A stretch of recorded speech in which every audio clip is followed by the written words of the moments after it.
like, subscribe, share. Peace and blessings, peace and blessings. How y'all doing tonight? I'm good.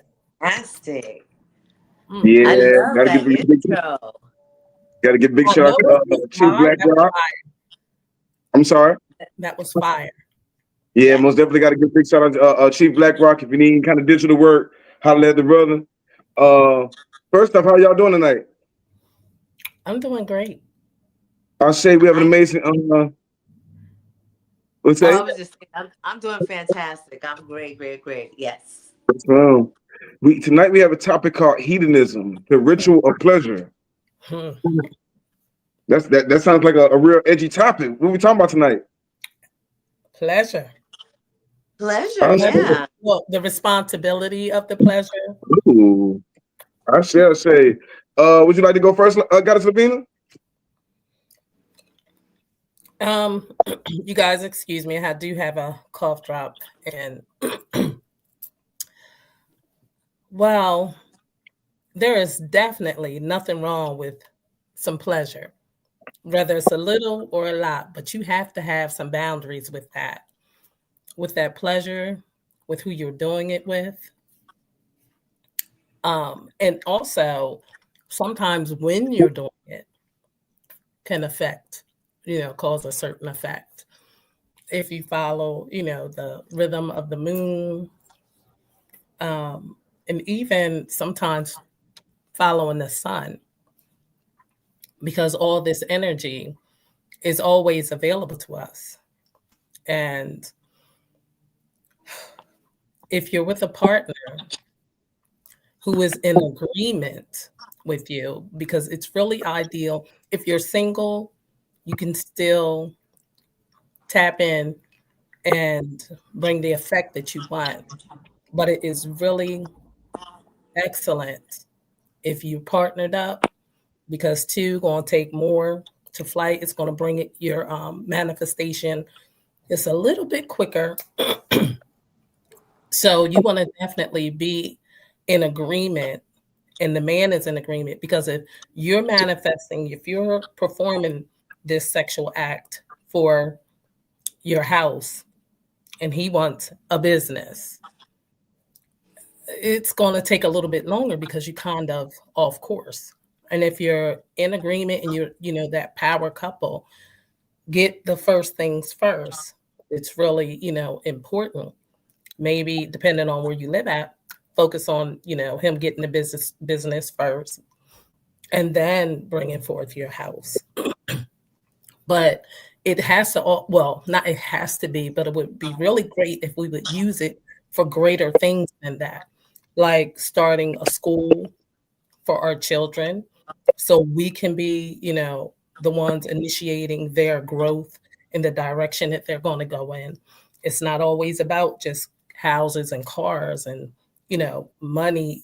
Well, it's always about money because you got to pay for things, and you need to pay the employees that are going to come work at the school. So we got to think larger than just our house. We got to get that community thing going on, and then get that thing going global, because you can definitely always have more than one school in one state. So it's always good to do what Arisha Stone is doing by introducing us to each other so we can link up. I'll find out, well, what gifts do you have? Or, what do you bring to the table? And things of that nature, because we definitely, everybody that's involved, because it starts right there in the center and it vibrates out. We want people that were vibrating on the same frequency, so we can all get in agreement and bring forth these things that we really need, especially at this time in our lives. Because this is amazing to me that all of this information has come forward, and we really had the opportunity to make it about us. I say Black people. Some people might not agree with me saying Black people, indigenous people, Indian people, whatever. The thing is, we're people. We all got the same, we all have the same goal. And the goal is to succeed. The goal is to educate ourselves, educate our children, and bring wealth to our communities, to our homes and lands and things of that nature, because the switch has occurred, whether people want to believe it or not. I know it looks like they're winning, but the deal is for us to be here and to have this knowledge and this wisdom and to be able to utilize it, it's on and popping. So is it is hedonism pleasure? Definitely, yes. Is it a ritual? Yes, it can be that used for that also. Is it sex magic? Come on, let's get it popping. Whatever you want to call it, it's the essence of divine nature, the mother, the great mother, the great father, and we have that essence in us to manifest things in the earth. Shay. We have another guest just came in. Let me, my apologies. Let me go around the room as well, and we'll start with the goddess Nafar. And Fairy. Goddess, how you doing? I'm peaceful. How's everyone? Great, thank you. I'm And glad to be here, you all. where We're you glad to located have at right now? you in. Hmm? I Where are you said, located at right now? You said, where am I at right now? Yes, ma'am. I'm in Utah. Oh, the traveling woman. I like that. I am in Utah with these beautiful mountains. What part Say of Oh it. my Utah? goodness. It is so beautiful. I'm talking about, I don't care what time of the day it is for these mountains, they still beautiful. I know that's What right. what part of Utah are you in? I'm 30 minutes from Salt Lake. I'm in Mhm. Tooele, Utah. And it's a really small town full of beautiful people. We having some interesting weather at nighttime. It get pretty cold, but I love it. It's an absolute complete change. It's almost like a stillness in the air. It's Mhm. beautiful there. Hmm. It I, is. It I see. is. And I am saying, how you doing tonight? I am doing fantastic. I want to move so that I can give myself a little bit more light so you guys could see me. I Yes, ma'am. I'm happy to be here talking about the topic of hedonism, and I'm I'm broadcasting from Cali, California. That's what's up. I That's right. love California. Oh my God, I love California. You I go, love hey, you're gonna have California. to come to the layer. Come to the layer. I would love to. I would Well, love to. tonight, and Goddess Lavina, before I go, where are you from again? I am from the tri-state area, Delaware. I say. Nice.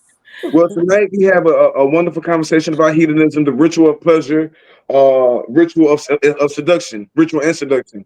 And we have a couple different guests that might be coming on tonight. But right now we have you three, and you three are very intelligent, powerful goddesses that know what y'all been talking about.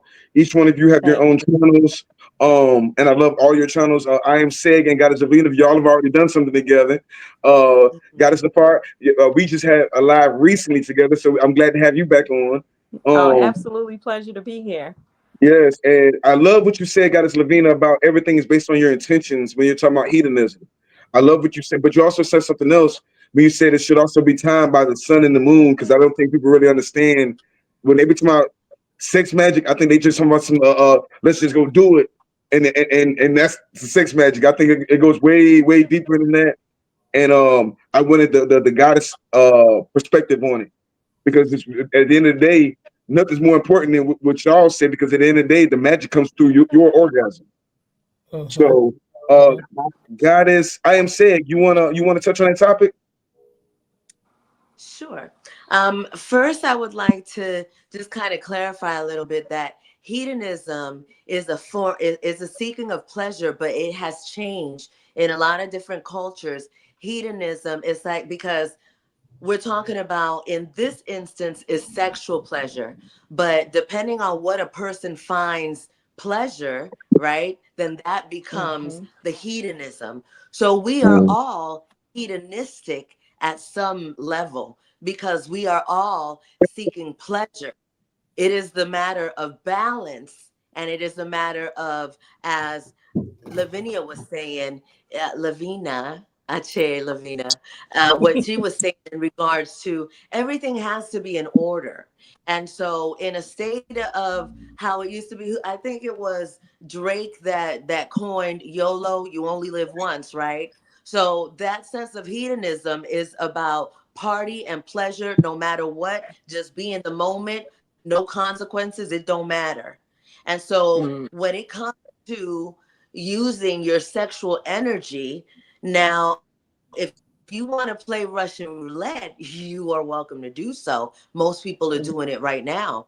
But when it comes to the practice of pleasure and seeking pleasure as a tool and as a mean to actualize things in your life, there is absolutely 100% a formula that you must practice, because it's not a game. Like, you can't, if you're not aligned with what it is that you're asking for, and you are bringing on certain types of energy into your pleasure play, remember that you are creating sexual energy. That is the highest force of energy. That is what that creates humans, right? It creates everything. It all starts from there. That sacral chakra and your mind and that vision. Look, and you don't need any other being to create. You do it all within yourself. Mind you, when you start bringing other beings into the equation, you have to think about what it is that you're bringing. And this is why back in the day, way back in the day, they had these hedonism societies, that they already knew what it was about. And so only certain people were allowed to participate in these types of societies, because they had an agenda, and whatever their agenda was, that's what they were creating. But there was a lot of those secret societies doing pleasure seeking sexual hedonism. And so I yield. No, man, what you just said was amazing, because all ancient societies, we say several, but it was all ancient societies. When we talk about the gods of stone, I always reference the Olmec, but that's just one aspect of it. When you're looking at the ancient Hindu temples all through India and places like that, you see them doing these. I think I put it the picture that you see all these elaborate. They're looking at it like art. They're looking at it like you. The guy that said they're very intentional with it. Everybody has, when they go into it, they know exactly that they're all thinking about the same thing. Because if y'all think about the same thing when the woman orgasms, and she's thinking about that when she orgasms to make a wish, that's when it manifests. Exactly. So most definitely. But this is also, this says ritual and seduction, and this is West African. So this is all over the world. This isn't just something people are making up. They'll make it sound like it's something more what's it pseudoscience, I believe. But at the same time, it's something that's been around since the beginning of time. Exactly. When you're looking at Anana, when you're looking at all these ancient deities, when you're looking at the Oshuns, when you're looking at the Yamosas, they're all sexual energy entities, and those are the good ones. You also have the ones that are on the bad side, when you have the Liliths and things of that nature. What's that, goddess? Sexual Secrets. The Mm. alchemy, the Alchemy of Ecstasy by Nick Douglas and Penny Slinger. This book is going to give you the information. Anybody that is into any kind of sex practice, my recommendation is, first, get yourself right? Clear that energy, focus, right? Get information. There's now I will say this. Those that are here for this and have practiced this lifetimes after lifetimes do not need a book. This book has been in my family for over 30 years. I didn't even know. My sister got this book way back in the day. And I used to just look at the pictures, because look, oh wait, we can't do this, huh? Can we do that here? I don't know. What? Maybe we can. I don't want to get blocked. But it's basically that it teaches you about the culture of the sexual energy and sexual ecstasy and the power of it. But this book was a confirmation to the energy, to the information that I was receiving, right? And so I ain't gonna lie to you and tell you that I've read this book cover to cover, but I have opened it up and studied some things and been like, whoa, this information came through me through the act of sexual intercourse, because during this time you are opening portals, and these portals that are being opened are allowing for energies to come through. And so what energies are going to come through are based according to what's in your subconscious thought. So if you're not, if you're thinking on some bullshit, you know what I'm saying, you're going to probably invite some demons all up in your shit, you know what I'm saying? And so these are things that ancient societies, they studied on this. They knew this information was passed down by people who were getting it organically, because anybody could read a book and learn, right? But unless you are having an actual practice of what this sexual energy is in you and how it works in you, then it makes sense to use the book as a reference. So please know that I'm showing this to you because it's going to be a great reference. But in the time that we're in right now, you are the book. This is inside of you. So that's just going to be a confirmation to things that you know. But don't play around with this energy. We've been doing that for long enough. And look at the world right now. And yes, the world is like it is because everybody has fucked over their sexual energy. And I yield.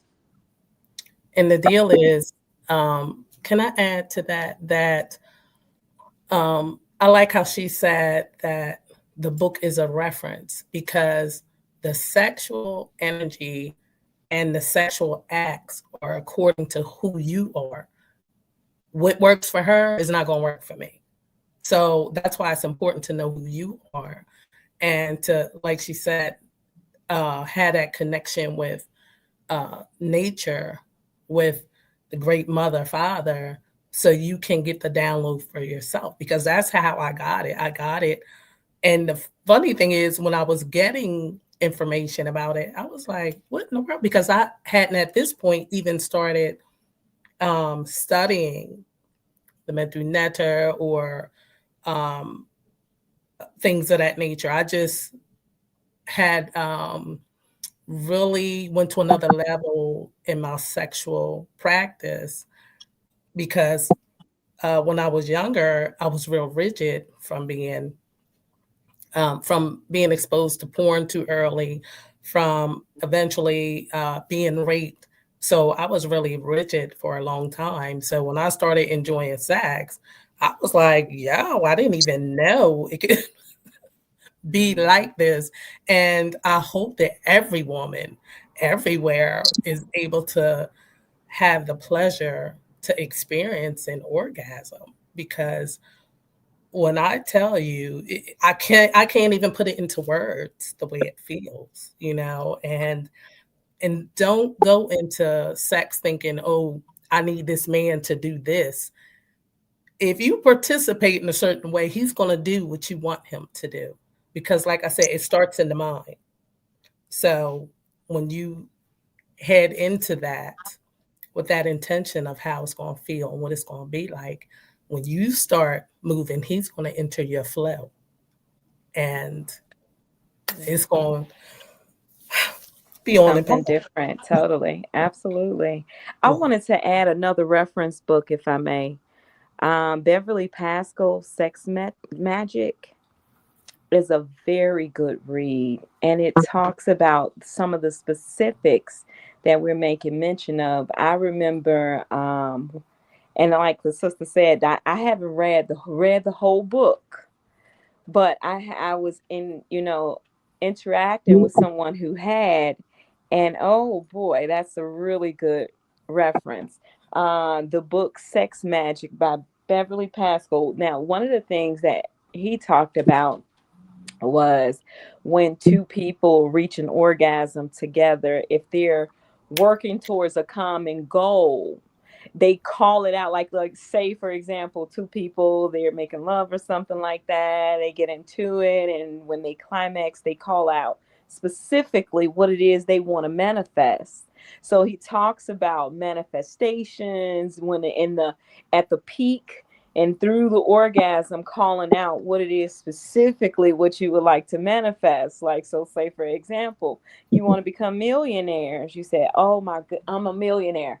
As you are at the peak of the orgasm, you say it, and then you're looking at some really interesting things going to be, that's going to start happening. But like sister said, you have to definitely be in tune, like it has to, you cannot just do this with anybody, because some people have perversions that will not permit you to be able to have an ascension or evolution type experience, because whatever that person is dealing with, they call into their reality with you, and you guys got that magic going on, and if they don't have the best intentions, that could be something too. So you really have to work at becoming well, if you're with someone, you have to be on one accord. Yes, in agreement. When you are manifesting. Yeah. Yeah. Definitely. I totally agree. Yes. Man, I love it. When we talking about, are you guys familiar with? Are you ladies familiar with Shiva and Shakti? Oh yes. And a set and a sar. Like everything in our culture is based on not just sex per se. When we say hedonism, we automatically went to sex magic. But hedonism means the pursuit of pleasure. That means dancing. That means music. That means massages. That's all these different things, because there's an energy that comes with it. Yes. Way before the sex even gets there. I think like the guy that said, we started messing up because we started skipping a lot of the steps and went straight to the sex with no attraction. When like the attraction, that energy attraction, or that want, you can feel that build up before you even get to the sex room and the sex aspect of it. And I like what you was talking about, Goddess, when you said you got to talk her through. When I'm supposed to be the talking, you're supposed to be the manifesting.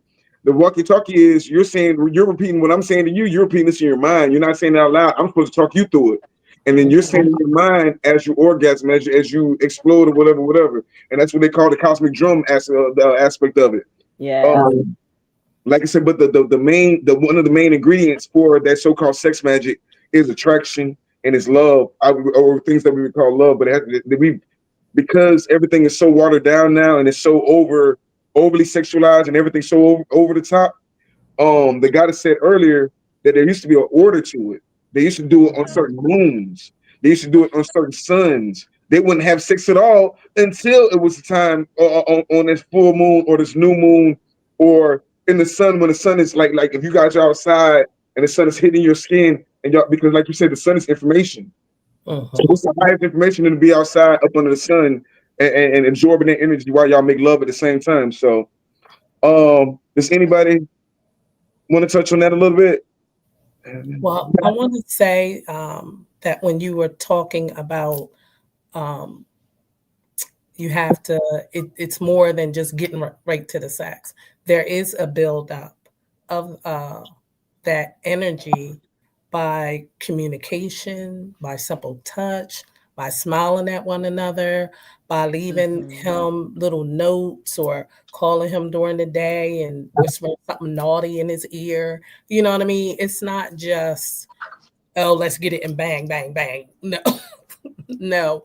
It's about preparing a meal. You can prepare the meal together. You can go shopping together. It's so many different things to do that leads up to extremely great sex. So and me saying just great sex is that's watering it down, because it's better than even great. The cosmic drum. Okay, the cosmic drum. That's okay. Yeah, because and it builds and then it climaxes. So yeah, the cosmic drum. I like that. Somebody had an amazing statement. They said, having a study on your partner is key. Knowing the sign of your partner, being in alignment with the zodiac sign, ensuring the energies are balanced is important. The yin and the yang equally yoked. I say. Exactly. And that's why I we was going. go ahead, sis. No, go ahead, sister. I can wait. I was Send just the gonna thought. say, brother, when you brought this conversation to my attention, when you said, sister, would you be interested in, we had this conversation. I was like, yeah, I haven't heard that term in so long. It was like, oh my goodness, you kind of tapped into a nostalgic world of like, oh wow, wait a minute, I used to hear about that all the time when I was younger, but it was always from the spiritual aspect of my early background is definitely I think Christianity. everybody. Yeah, and so you would think that everybody, hedonism was just, all these people having like things like menage a trois and stuff like that, and and not, do orgies and things of that nature. But I was looking at one other thing, and it was just talking about, I love the duality of being able to look at things. And so I was like, hedonism can be you wanting to overindulge in things like going to the spa, or just sitting around the house and indulging in something that just makes you happy. And so I would have to add that I have noticed that we are always seeking pleasure. And so, even though it's a good thing, what I've learned from Buddhist tradition and, just tradition coming along and growing up, is that, uh, in conclusion, us seeking happiness is the ultimate goal, just looking for ways to balance out the way the world is putting, you get so stressed out from, being, just being, from time to time. And everybody is on a different journey right now. So, like, it's like we all are on some level of hedonism because we're seeking peace and pleasure from all the pain and the BS that's happening from day to day, moment to moment, or through different experiences. So I looked up some different things, and I could say that yes, I think I do on some level engage with this level of activity, hedonism, because I'm always seeking peace in my mind, just always looking for ways to overcome the different experiences. How can I observe the different things that I'm experiencing and not be so moved in a bad way, but in a good way, to find that pleasure, find the peace I'm seeking, just the calm, oh, I need to, just looking for that um happiness, if you will. I say it So, starts. Oh, sorry to cut you off, but I no, got you're a little fine. Go ahead. excited. But it starts with healing. And with healing, because you actually want more than just happiness. Happiness is for seconds. It's for that moment. You want Mm-hmm. to enjoy. When we enjoy Yeah. something, and when we go, and think, you going through life and you just enjoying your life, you enjoying being home by yourself. You might be enjoying reading a book. You enjoy, so enjoyment, it just flows. And what Yes. happens is when you do hit a little bump in the road, you're able to say, okay, let me calm down. Let me maybe do some meditation, do some breathing, burn some candles, or just sit and be still to hear divine's voice. Yes. And what happens is you're sitting and waiting. Divine will give you a thought of something you just enjoyed, something you might Yes. have enjoyed 5 years ago, something that you plan to enjoy, to help you get through those moments. Just like Mm-hmm. I know when I remember when my brother Pat transitioned, um, and the one thing that got me through was he could talk his way out of a paper bag, and that's the thought I had when they was telling me how he died. And I said, and when my sister said it was the shot to the jugular that killed him, I said that's because that man knew if my brother got to talking, it was a wrap. He would still be here. You understand what I'm saying? But that gave me joy because I know when Al started talking, he talked a lot of sugar honey iced tea. He wasn't going down like, he wasn't going to be taken out that easy or whatever. But it it just moved me to a place of laughter versus me sitting around crying and moping. So healing is definitely important, no matter what the situation you've been through or if you lost someone, even sexual healing, like if you've been traumatized through an experience of rape, and it doesn't matter uh, how, if it wasn't real violent or not, the fact that it happened, the fact that it stopped you in your tracks, and you're like, what the hell? And then, or you find yourself fighting, trying to get, I didn't say yes to this. Stop it. You understand what I'm saying? That's traumatic because I know it was traumatic for me. So it took me a long time to even allow Divine to deal with it because soon as it happened, soon as I got out of that apartment, I buried it. I didn't tell nobody. It was my little dirty secret. And My condolences, goddess. My condolences. I mean that. I do. thank you. And also you said it a lot in there, and somebody had a comment, so I want to address a couple of different things. One, like you saw, I think Nafar said about the balance. And Mm-hmm. even in sex, when we look at slavery and all the different things they did to different people sexually, that was a ritual in reverse. Exactly. Um, and you give or take, like I really was focusing on the hedonistic aspect of it, but also the healing aspect of it. So this is important that you're bringing this up. Somebody also said something that I think we should address. They said the true daughter of darkness. They said, I have a guy that I love having sex with, yet I don't like him.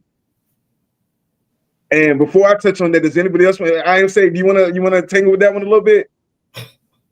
Sure, I'll take that one. Um,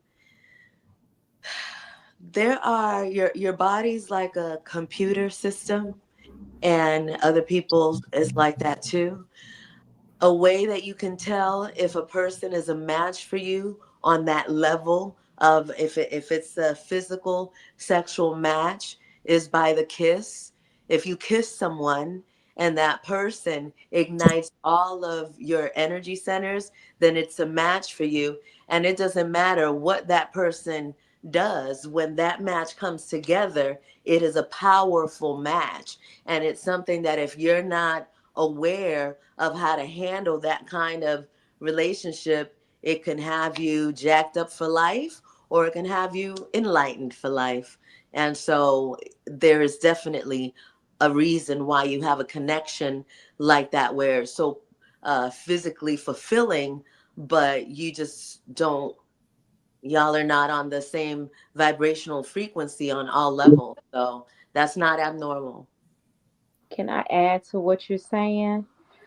The It's for the sister that said she don't like him like that. The yoni communicates. It will clearly tell you somebody it don't like because it's another brain box actually. It can tell you all the ins and outs of someone, especially if you are interacting with someone without the like a condom or something like that. You take on other people's energy. What I have noticed is that when I'm in the middle of my own moments of interacting with my significant other, if he's had a rough week at work, for some reason, I wake up the next day and be grumpy and a little off, and I'm like, what the heck going on around? But it's you are merging with someone Mhm. and you are dealing with all of everything that they have. Your yoni, like I said, if you're unprotected, but even still the connection, but the protection is going to be very important because you don't want the fluids left inside of you. Because if you don't like him, then your yoni is communicating with you and letting you know, like, he is not it, and you can love having sex with him because there's nothing wrong with loving sex, but if he's not right for you, you're not gonna like him like that. at all because And you're I the think one that that's it's gonna let you time. know. I really do believe that it's time for the God has said it earlier, and we blew past it. But I really do think it's time to take accountability because we know that the pussy is the most powerful thing on this planet. It's the portal to for all existence and everything else. Then why do y'all throw it away so loosely?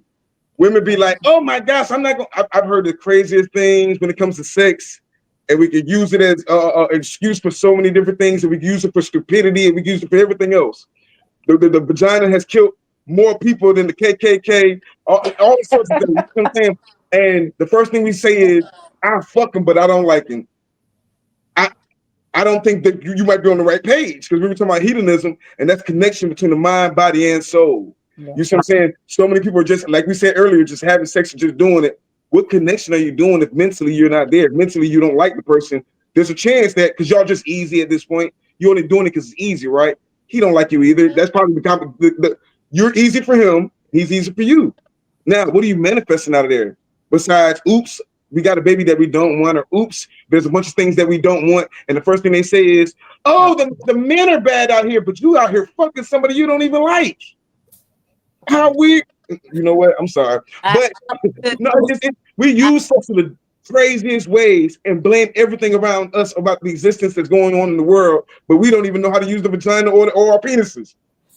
So when we're talking about hedonism, we're talking about the pursuit of pleasure, but at the same time, like I said, as above, so below, we talk about the mind, body, and the soul. You can't have hedonism if I can't touch your soul. You see what I'm saying? And people like right now, the world and trick everybody out their spot, especially the black woman, because like I said, in all of our histories, ideology, whatever, it's always the woman that some kind of sexual energy. Only when the white man told y'all it was bad, all of a sudden it became bad. Meanwhile, while everybody talking about, oh, the orgies are bad and everything else, what they doing in the White House? What does everybody do when they get money? What do all the pharaohs do? What do all the religious people do? They don't be doing the exact same thing. So somebody's lying and using it how they want to use it, but don't want to really put it out there the way it's supposed to be used in communities and things of that nature. Hold on, let me go to somebody else. A relationship without balance and alignment is, I like that. I like that. Boom. Somebody said a relationship without balance and alignment is dead and non-existent in nature and law. I have to say though that women in the beginning, we was not tricked out of that sexual pleasure when things took a turn for the wrong, and seeing how even the Sibyls, because that's where, because they have been ruling for, the women have been in rule for an extremely long time until they came in and they started raping the women. Some of them, so they wouldn't go through that, they killed themselves, or they just fell in line to give these people what they wanted, which was their divine energy, wisdom, and truth and knowledge of how to run the cosmos, how to bring the people into bondage. And I kind of, this is not, we'll probably do another platform, I hope. And you ladies, I hope you guys can join that. We have to at one point come to the realization, come to the understanding that the power that we have been given, we eventually somewhere abused it. We overstepped. And that's how we ended up falling from the higher ship that we were in, the kingship, the empressship, and things of that nature. I don't use the word queen all the time because queen means whore, but it's not or everybody. I don't care who you are and where you are, and especially if you are carbonated, melanated, Black. We have a responsibility to own up to our own mess and to see where we jack up stuff and take responsibility for it. The young lady also, I want to add to that was saying she loves having sex with this guy, but she don't like him. That's because he triggers something in her because he's not, like she was saying, he's not the person for you. And when you sit and you get in your space, when you by yourself, think about that. I'm laying with this dude, I don't even like him. Because in order to love someone, in order to like be in love and involved and to open yourself up, you need to like that person. I'm not telling you sugar honey iced tea about me. I don't know you, I don't like you, and you want to touch me now. Yeah. Somebody said, Th- oh, go ahead, guys. there's something really important in regards to the situation. I think it's important that the young lady brought it up, that she doesn't like him, but she can have sex with him, because it's the mechanics of it. I'll say that's one. The other part is in these ancient civilizations, when you were talking about the sacred goddesses, going back to the energetic aspect of what this hedonism and the pleasure is, a lot of times it wasn't even, in order for somebody to get to the point where they actually penetrated a sacred goddess, oh, you had to be a divine king to do. Mhm. You have to be already ordained to the point that it wouldn't be a waste of that woman's energy for you to enter that space, right? And in these times, when it comes to liking, so a lot of times the goddess, it wasn't even about the energy of liking the individual. It was about the individual being able to meet all of the criteria necessary to make that action happen. But this is a whole nother level. That's a whole nother science. And so I will say this, that our kind, humanity, has been plagued through the sexual sacral chakra on purpose. If you look Mhm. at movies and you look at the power of the melanated people together, they've done that for a reason. They've exploited it for a reason. So I first want to say thank you to the goddess who said about her feelings. Thank you for giving us the opportunity to explore that, because that's Yeah. real, and that happens in our society. Because I'm gonna keep it 100. There was a time in my life where I was discovering this energy, because see, here's what happens when you are born into sexual trauma. That energy is very powerful, and Touch on it, sis. it supersedes your mind and everything. And when you open that Pandora's box, it's a whole nother world. So there have been definitely times that I have discovered the energetic inconsistencies in me and another mate. And this is why I knew that when I connected to that one mate, that was this powerful energy, that no matter what I thought or what I believed, this energy made sense to the physical, to the all of it. It made sense, manifesting like that, like that, like that, like that. And this is, I'm speaking from experience. I had been in a sexual relationship with this partner for 34 years. So it was practiced. It was practiced, put into action, able to feel all of these things that we're talking about. The woman feeling and the woman knowing. And once you have entered her body and she has had that DNA, this is hilarious to me, how men are like, oh, I wonder how she knew that. I wonder.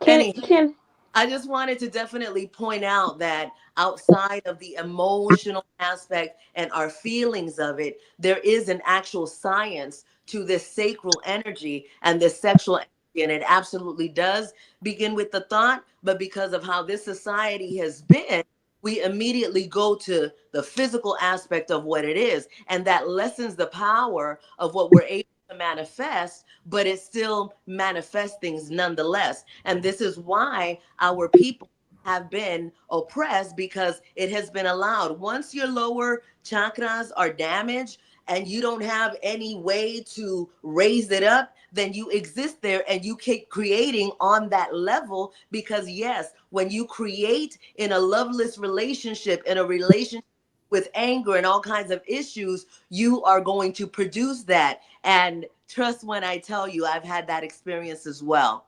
So when you create in a space where there is no love, you are going to produce that very thing. And this is why the disconnection from families and people begins to happen too. So this is a very important conversation for us to have. And I'm happy to be on here. Poetic Empress Lavinia.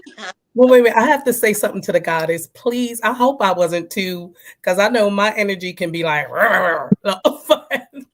but No, I think everybody needs to be straight to the point, because when it yeah, comes to I women, want her to be able to enjoy that in totality, not not after you get what you want to be tomorrow. Get out. Your shoes been at the door. As a matter of fact, they outside. So, but we don't want her to have to keep going through that. She deserves a relationship where she's having that sex that she wants to have, and she's liking and loving this person, and they're in agreement, and they're manifesting the things they want to manifest in the earth for the good of herself, her family, her community, and things of that nature. So I don't know. Like I say, the deserve and everything else, we all make conscious decisions. And I know when it comes to men, we don't get a chance to talk about it as much, because women, that's their go-to when they make a bad decision. I was sexually abused, right? Most young boys are sexually abused and never get a chance to talk about it, because we can't use that as an excuse. Let's talk about it. But you see what I'm saying? Most black men have been sexually abused in their life and never get to talk about it and live it every day.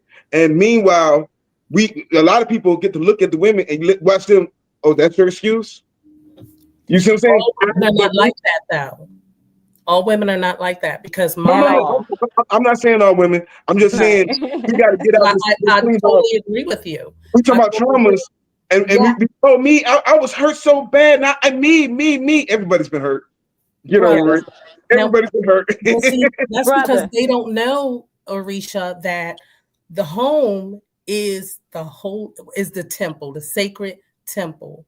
When you come from outside, it is just so peaceful in your home. You understand? When he comes home, let me tell you, sometimes, depending on who your man is, he might not like to talk when he comes home. Give him that space. Don't be right in his face, all up. Well, my day, ... or this needs fixing, that needs fixing. Just let him relax. That's why you have that relationship with him, so you can learn him. And then, maybe have his favorite food, or just some food, something for him to eat. Also, sometimes massage his feet, run him a bath, run him a shower. If he doesn't like to take, I'm gonna let you go. Rub my back. I don't do no foot massage. I really want to come back to what you said.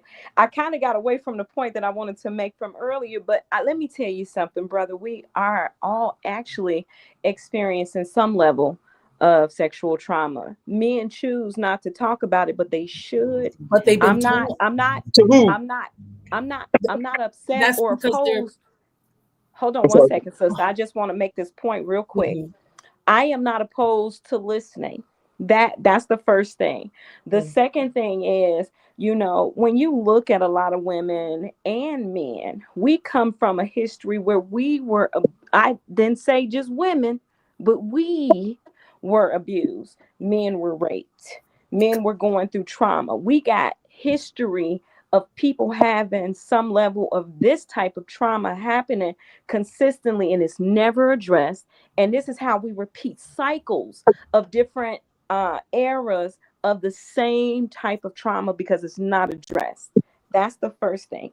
The second thing is, I was looking at the brother's comment. I know you were going to probably get to it. When we talk about the Orisha, and the brother said women who sell. So I don't know if you all know, if you know the Orisha, Oshun's opposite is the whore. That is whore. That type of energy. Everything has polarity. Oshun is that energy. Brother, if you are dealing with that type of energy, that may mean, I don't know if you into the orishas and different things of that nature, you may need to take an offering to Oshun and let Mm. her know you would prefer a Yemaya or, something other outside of that. But going through some of the things that I have been through, because I was a teenage mom, so I was exploring very early. What I noticed is that when I went through Sacred Woman with Queen Afua, the whole thing with the yoni steam and learning how to sit over a pot, learning how to smudge and cleanse that area, communicating with that area, saying, I love myself, I respect myself. I'm not saying it's just for women, but for men too, because men have been abused. We talking about, and if we were to go into things like in times of captivity, men were being actually raped through different things, and didn't nobody talk about it. That whole don't talk about it, don't talk about what's going on in his household, don't do that, don't do this. It all comes and stems from cycles of dealing with it consistently. It's small levels of not small levels, but different levels of molestation, sexual abuse, and not knowing how to find remedy. I can remember being molested one time, and nobody believed it. They didn't believe it, and it was a trauma that it could have been talked about, but because the resources are not there, men don't feel safe. Some women don't feel safe. Some people have these experiences. Some people never correct the issue. And when you don't address the issue properly, it will show up in so many different ways that it becomes a problem. And the problem becomes generational. And then we start dealing with a lot of hatred, self-hatred. And then what people really, I mean, if we really, really want to get down to the grit of it, it's not about man or woman. It's really about what the individual is experiencing and allowing themselves to continue to experience. And if they don't know that they have to get some level of counseling, that's why people have interest in sexual proclivities, because they have different acts of what's the word I'm looking for, inaccurate actions that have happened. Like, I didn't allow my daughter to dance outside in public. I didn't want her shaking her little, outside, because I didn't want anybody to look at her that way. And I would have conversations with my sons and tell them, there's certain things that you got to know about, and you tell mom this, that, and the third. So when we talk about that's a whole nother element or show, because we are dealing with cycles and years and years. And then I wanted to also say this one thing too. We have not healed on that level. And it has been going on for generations. And it is time to start addressing it. The brothers that have had that experience need to start teaming up in groups and talking about it, because I have a good friend that I was close to that told me about his mother's friend messing with him. And even though, some other men will say, oh man, that's a good experience. That wasn't a good experience for a lot of men. It was not, to be molested by an older woman or something of that nature, or being raped, or, it's so many different ways to approach this thing, that I'm going to say, I don't do the man and woman thing, or, oh, men do this or women do that. I'm saying we have to start healing. And women know what that energy feels like on a lot of different levels. We have to allow our men to be able to, we have to be a safe space for them, and not allow ourselves to become judgmental if he says, hey, I had an experience that I didn't like. I have not told anybody. And you can't be throwing it up in his face saying, well, Look, you can't tell women that nowadays, because nowadays that's the name of the game. Throw it in your face. Listen, die with it. Take it to the grave, brothers. Take it to the grave with you. I'm just saying. No, but that's when it comes back to the women that's the problem. need Yeah. healing. I'm playing. Because I Okay. know, but that's when it like I said, it comes back to the woman needing healing, knowing who she is, and understanding that the power we have is for that also. It's also for us to speak into the atmosphere of the things, because I'm like, when I think about what they did to our brothers during slavery, Yes. they would even sodomize or rape men in Yes. front of the family, would tear them Yes. apart with courses and do all kind of mess. So, putting that fear in the woman that she would protect her son, and so he wouldn't be strong like his dad. You understand? And a man that happens to, that didn't get killed by it, how is he going to go back to her now and look at her?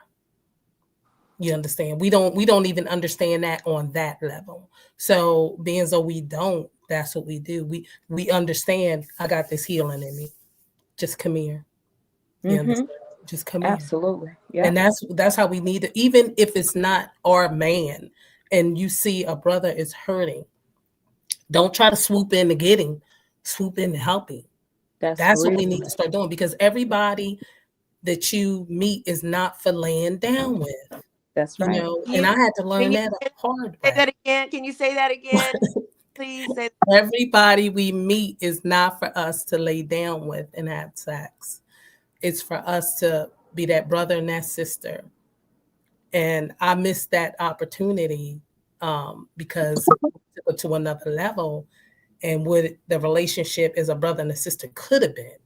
I'm like, we missed it. And, I said, I won't do that again. I'm going to listen and be obedient to what divine has me to do and walk in the purpose I have been called here for. I say, you got to get past being attracted to somebody. It that, is not look, the all in all. That part. The brother did have, I left that question up there for a minute. I left that question up there or a statement up there for a minute because I did want to address that. He said, Brother Risha, women who sell it and do this for a living always seem to take a liking to me and offer me sex, all the while charging tricks. I'm always attracted to these types. I don't think he said that as a problem. What I will say is, I'm sorry. Finish your statement and I'll say what I'm gonna say. Oh no, I was just gonna say, learn how to utilize energy, because when they talk about Isha in the Bible, Jesus in the Bible, whether we want to believe it or not, the first person he hung around with was prostitutes. You see what I'm saying? The non-judgmental type. I don't even know when sex became a sin, because like I said, we go before the Bibles and everything else. The first thing they brought down here was jewelry, drugs, and prostitution, whatever words we want to call it. When we talk about people were trading, we don't want to have a conversation that what was traded for goods back in the day. Women were traded for goods back in the day. Children were sold for goods back in the day. We don't want to have the conversations with your religions. We blame the black man for everything. You don't blame your religion for nothing. Your religion sold you into sex slaves. Your religion sold you into childhood marriage. Whichever religion, pick them all. You see what I'm saying? Whether it be the Jews and the little boys, the Catholics and the little boys, the Muslims and the little girls, whichever one it is, we got to, like, when did sex or sexual energy become a sin? And I'll say this, it became when they broke our order and tried to impose their order on us, because our order, we had certain things. And one of y'all said something real powerful, and I'll pass it to you. Somebody said, we're not always supposed to have sex with them, we're supposed to heal them. I said hedonism. I never said nothing about sex. I said sensuality. And then some hedonism heals through pleasure, the ritual of pleasure, right? The ritual of bringing him back to his manhood, bringing him back to his godhood, or bringing her back to her. Either one. Wait, it was used as a medicine, a ritual act. Now we have a bunch of healers that don't heal. They don't want to heal nobody. It's a bunch of what are you if you're a healer that don't want to heal? And what is it for the men if you're a protector and nobody to protect? Well, that's what I meant when I said you got tricked out your spot. Go ahead, guys. And that's what I was going to say about the young man. When he understands who he is, he's being pulled to those women because they need healing. He's a healer and like you said, a protector, but he's not, he might not be in divine order with that yet. But when he starts lining up, he's going to be like, oh my goodness, that's why he could, for those women to keep coming to him, that's what that is. They need healing and they see it on him, but he doesn't know it's on him. So he's just taking it as they want to have sex with him, or, it's supposed to be a relationship. It's not. The relationship is brother and sister. She need help. Yeah. You got what she need in you. Mhm. The healing. You don't even got to touch her. Because now, honey, that energy, it flows right out of you. Because I don't know if like when you feel the vibration of a singing bowl, you don't have to touch it. You just put your hand there, you can feel the vibration, the energy flowing into you. Because one hand is for receiving and the other hand is for giving. So Balance. yes, he can lay hands. You only have to lay hands on just whatever over their head, give them some knowledge and wisdom, start studying, and things of that nature. And Bible I'm giving and shit. tuning into this broadcast, so it's time. And I believe that this is divine because it's time. You got the divine Mari on here. You have this goddess over here who's clearly knows herself and her position. I'm on here, and brother here is giving out, giving up the tapes also. So it's a time for healing for us. Let's Yes. get. I Let's should. get. So yeah, I'm glad you did bring about the pleasure. But it's healing. When we talk about healing, why don't the women dance for the men no more? You just said, it was one of you guys just said, I wouldn't even let my daughter go outside and dance because there's predators community that we don't check because we're not allowed to kill no more, right? But I when we- will dance for my man, though, brother. Oh, no. Listen. Yes, Oh. ma'am. Yes, ma'am. That's what I was getting to. That's what I was just about to get to. Honey, A yes. community, when you have a community, I love going to band bays. You go to the band bays and you can see the people dance because they're dancing in front of their community, the ones that they know got good sense because these people have been filtered for the community. Just because they're in your neighborhood don't mean they're part of your community.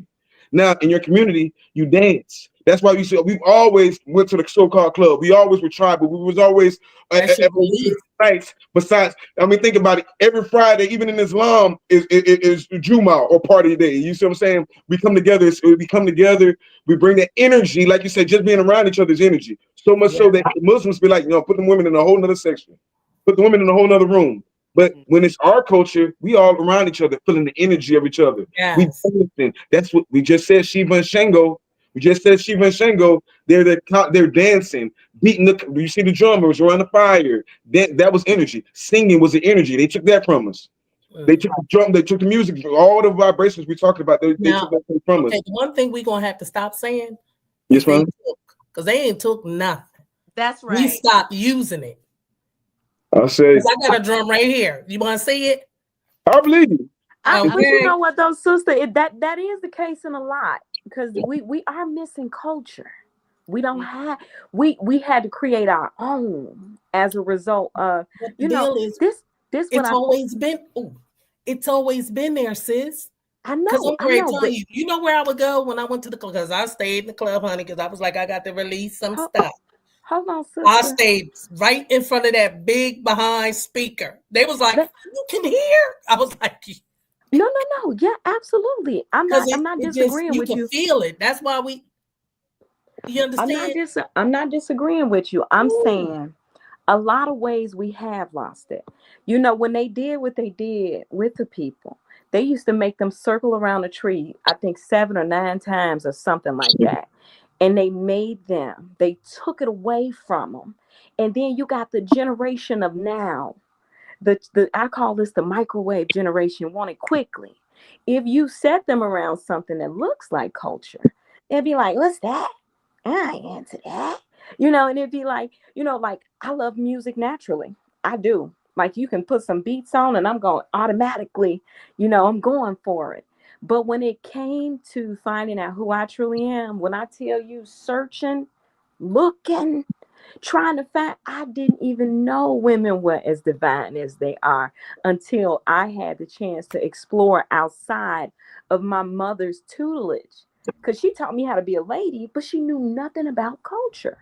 She gave me, well, I don't want to say culture, but she taught me etiquette. Yeah. She taught me how to be a woman.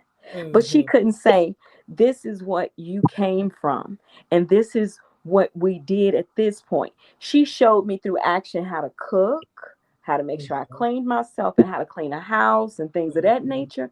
But it wasn't based on, like, I didn't get the, oh, you dress in all these bright colors to keep yourself in a good state. You use these oils to keep aromatherapy present and lifting yourself. She didn't tell me that, I needed to take these herbs or drink these teas because they're going to help me heal on a whole nother level. She was just, you be a young lady and you do this, this, this, this, this. And let me tell you, it's so funny. I'm going to say this and then I promise I'm yielding. When I was a junior in high school, I went and bought a kente cloth print dress. It was a print. I think that I wore that dress at least, I'm exaggerating a little bit, but maybe at least twice a week because I loved it so much and didn't even know that I was connecting to a Akan culture and stuff like that. And it was like, I'm like, wait a minute. I didn't know, and it was just, we're not presented with those things. Like my significant other, if you try to tell him to go put on a kuvia or something, like he like, I don't want that African stuff. I'd be like, what? Can I say something? Can I tag on that I wrote down something you said, and then I'm gonna pass it. But we're in a new age of consciousness, one. And the war right now isn't on the physical, it's on the mental and spiritual, right? The mental, when I keep on saying we've been tricked out our spot, is because they trick you out of information. They gotta make you hate the African shit right now. Because the white man go to Africa, not a problem. The airman go to Africa, not a problem. Anybody can go to Africa and steal those traditions and use those traditions. The Spanish man will go over there and bring it back and call it Santeria. They'll call it whatever they want to call it. But when the black man, when black people start getting into African traditions and everything else, oh wait a minute, you can't do that. Wait a minute, you just said we can practice Buddhism, we can practice Hinduism. Christianity ain't from America.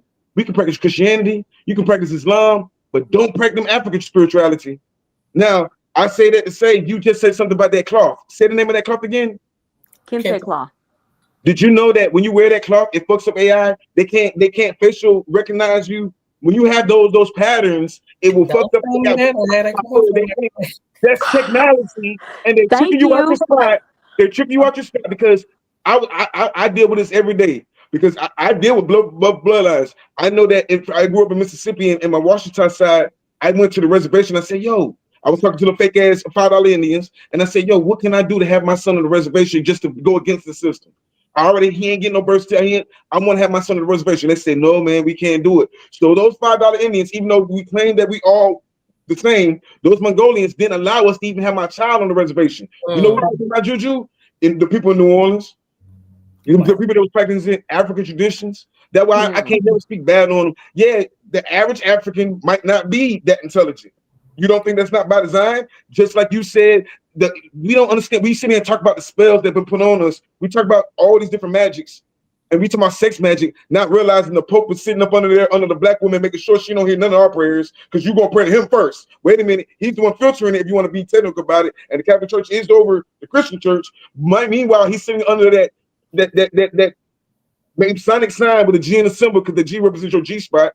They can say it represents government democracy all day and forever, except for when you see the Mother Mary holding that child, the child is literally coming through that womb, that veil that she has over her, the black woman. Like, everybody know the black woman is God except for the black woman. It's funny. But they're tricking us out of spot. You said about that. Can I tell you how they tricked us? No. Through the trauma. You just said they ain't take something. So what's going? Did they take it or they didn't take it? Well, the thing is, no, when you said tricked, I'm like you saying they just tricked, like a little trick. Oh, trick or treat. No, it was the trauma that caused the trick to work.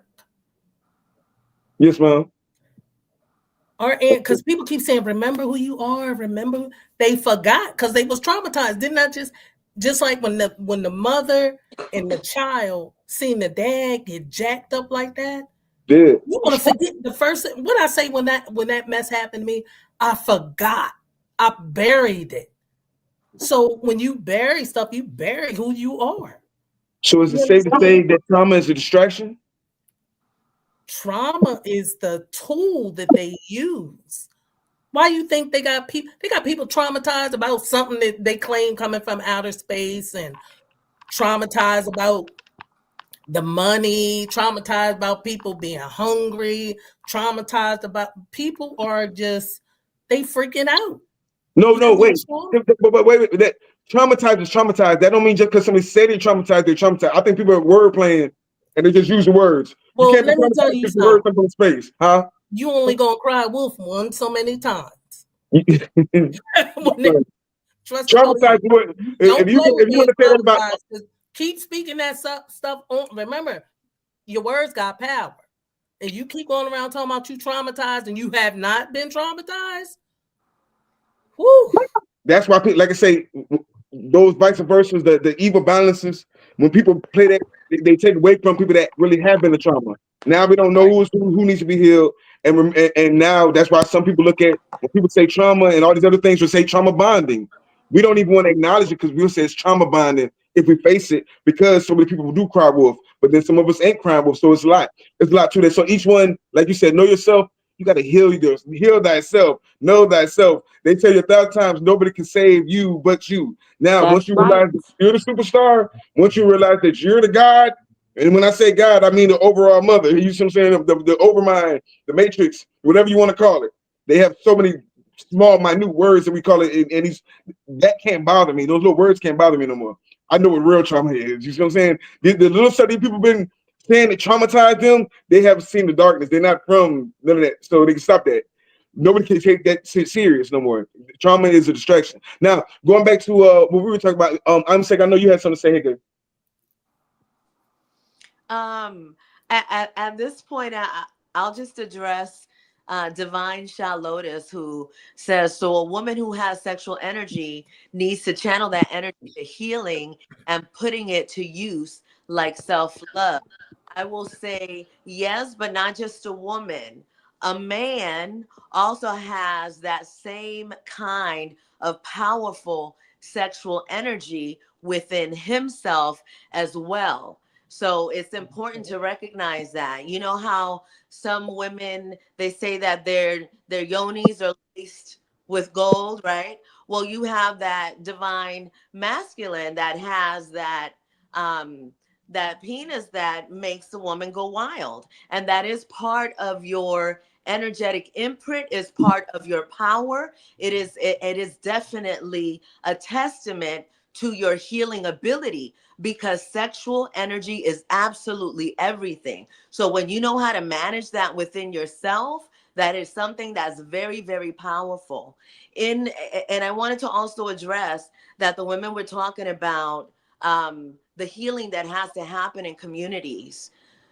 My One of the services that I have, Master Vibration 13, is a service that I offer for healing, so that people could recognize not just the 7 chakras, but there's 13 energy centers that are inside and outside of your body. And part of one of the services, when somebody wants to work with me in regards to their sexual healing, it is required to do a sexual detox. That sexual detox is important for male and female, because it's a way for you to regenerate and for you to get your system working back to where you can hear yourself, to where you can feel yourself, so that you can come back to your own self, so that you can start doing the work. So I just wanted to let it be known and speak it very loud that this work is being done. There are more communities. My community is private. I have a private community, a private ministry, and we also, in this community, we teach about the next level of what you have to learn.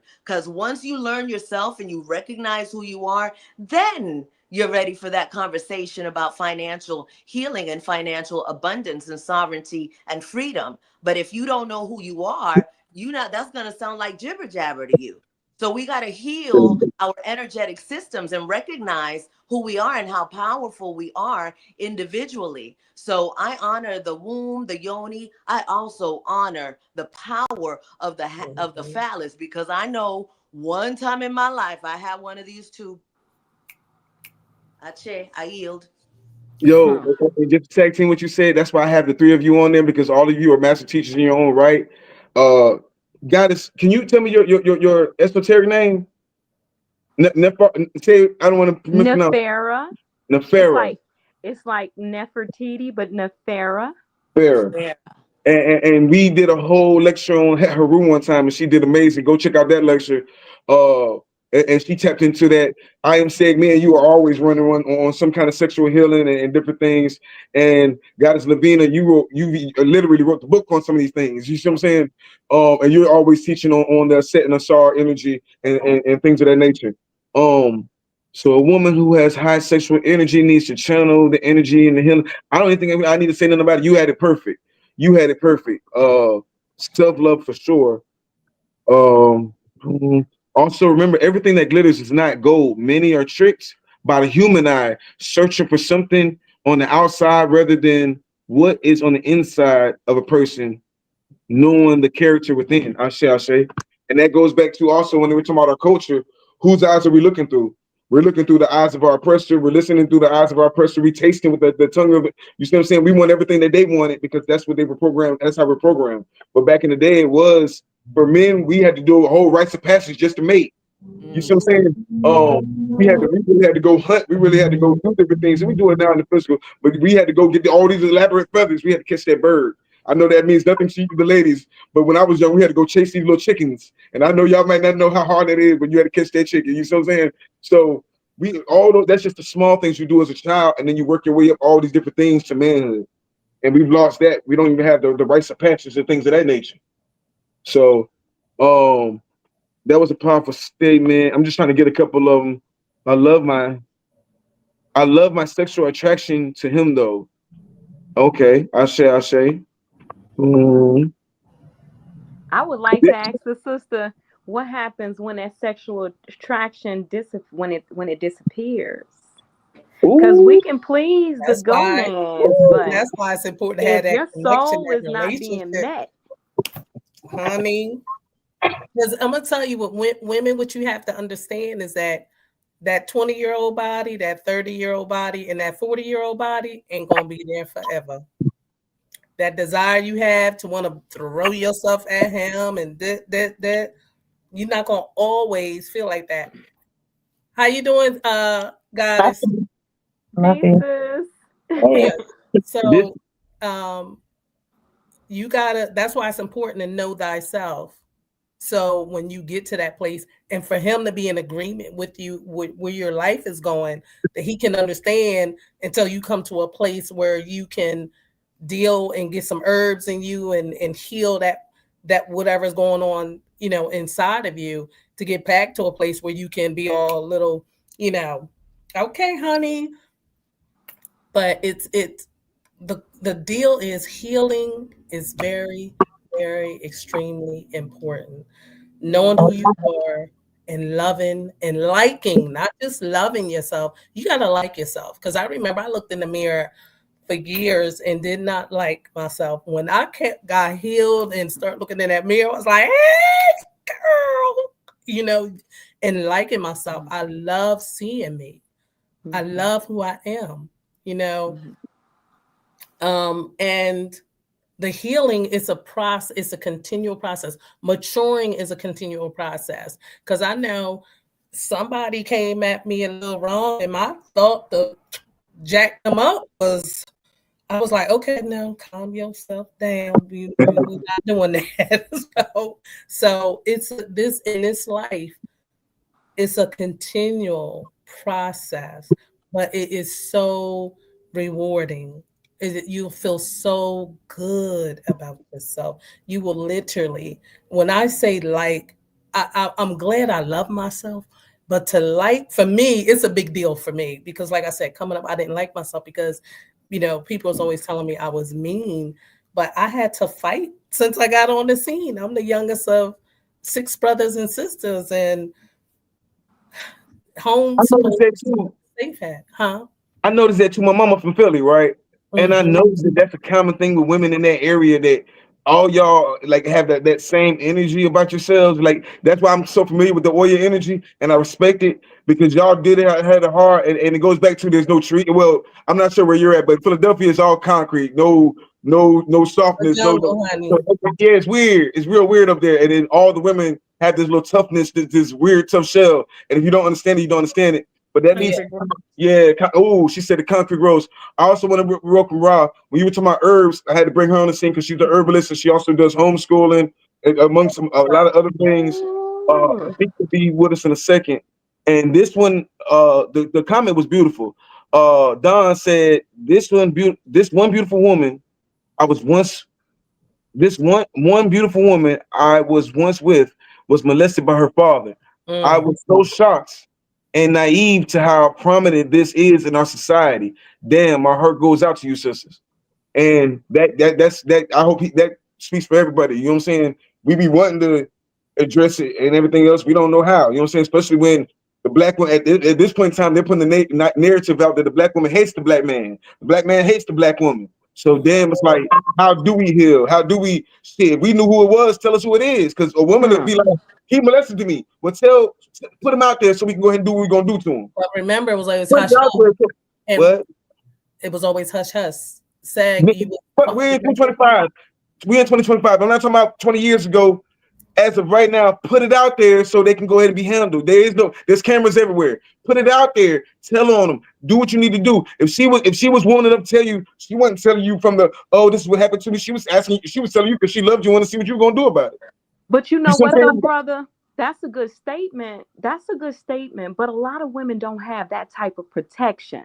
Exactly. Let me tell you, the family members will be quicker to accuse her of lying than they would believe her. That's the problem. In 2025, we know that shit is common in everything. Brother. What you gotta understand is how deep that goes. I deal with trauma victims. I do. And I want to say this before I go into the point. The first aid mental health is something that everybody should get certified in. They have classes. We should start doing those certifications and looking into that. But a lot of women don't have the level of protection someone like you would offer, simply because they're around people who don't have some level of backbone to protect them. And then they quick to tell these little girls that they're lying. And then some of these women will know that these men are doing that to their daughters and will not do anything about it.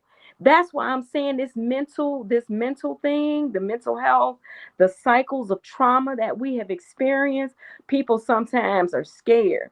And some of these children, they won't say nothing and will go to school and deal with this all year around and will never say nothing. It would take a skilled adult to be able to notice when a child is being mishandled.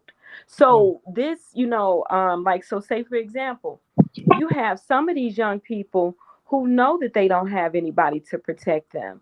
And they're very nervous that this is 2025 and that should be a conversation. But it's not a conversation everybody is having. And that's why we got all these acts of debauchery with these children, because nobody is properly teaching them to say, hey, this is happening and I don't feel comfortable with this. Some of these children are dealing with this stuff quietly or used to it in a way that they won't say nothing because they feel threatened. Now, if they don't have protection with somebody who is able, that they trust, they won't mention it. And I know that personally. And some of them think it's the norm. Yeah. And that's the really sad part. Some of them think it's the norm and it's not. That's interesting that you say that, because it is the whole thing that happens to your mind when it comes to ancestral abuse or people that are close to you like that. It's on a whole nother level, because yes, I'm very familiar with people who have experienced that, and to this day are in love with the individual that did that to them, because they were taken from they was little, so they can't break that anymore. It's the truth. I know that personally. A good friend of mine has a cousin that was having a whole sexual relationship with her father until he died. Woo! And when he passed away, she was missing him. Not just because of her father, it was her father, but because of the sexual connection that they were blood. Yes. I'm saying this is the type of mental illness that we are dealing with. Nobody is addressing things like that. And that is definitely trauma. That right there is definitely trauma because it's not normal. And that's Right. how, sometimes like we have family members who will do things like tap you on your breast or something like that, or hit you on your butt and think that that's okay. And it's not. It's not. Mhm. Don't touch, no one should touch anybody in a sacred area. I didn't allow my daughter to sit in people's laps. She didn't sit, and not that I didn't trust the person necessarily, but no, because we don't He's want a nobody getting man. no ideas. He's a man. And He's a don't man. and that's what I said. Yeah. I know I got cussed out because I was telling someone related to me not to come around their stepdad like that, dressed in the little tight fitting t-shirts and the little booty shorts. That's night clothes. But I'm like, where are your night clothes? Where's your robe? Cover up, because I understand y'all, you have you see him as your dad and he sees you as his daughter. But in the same token, at the end of the day, he's a man. So you do what you need to do to respect yourself, and if you respect yourself, he's going to continue to respect you. It's not the thought won't come. You understand? Don't give no play to it or whatever. But This like is I part of said, this is part of what has been lost in what we were yeah, talking about before, the culture.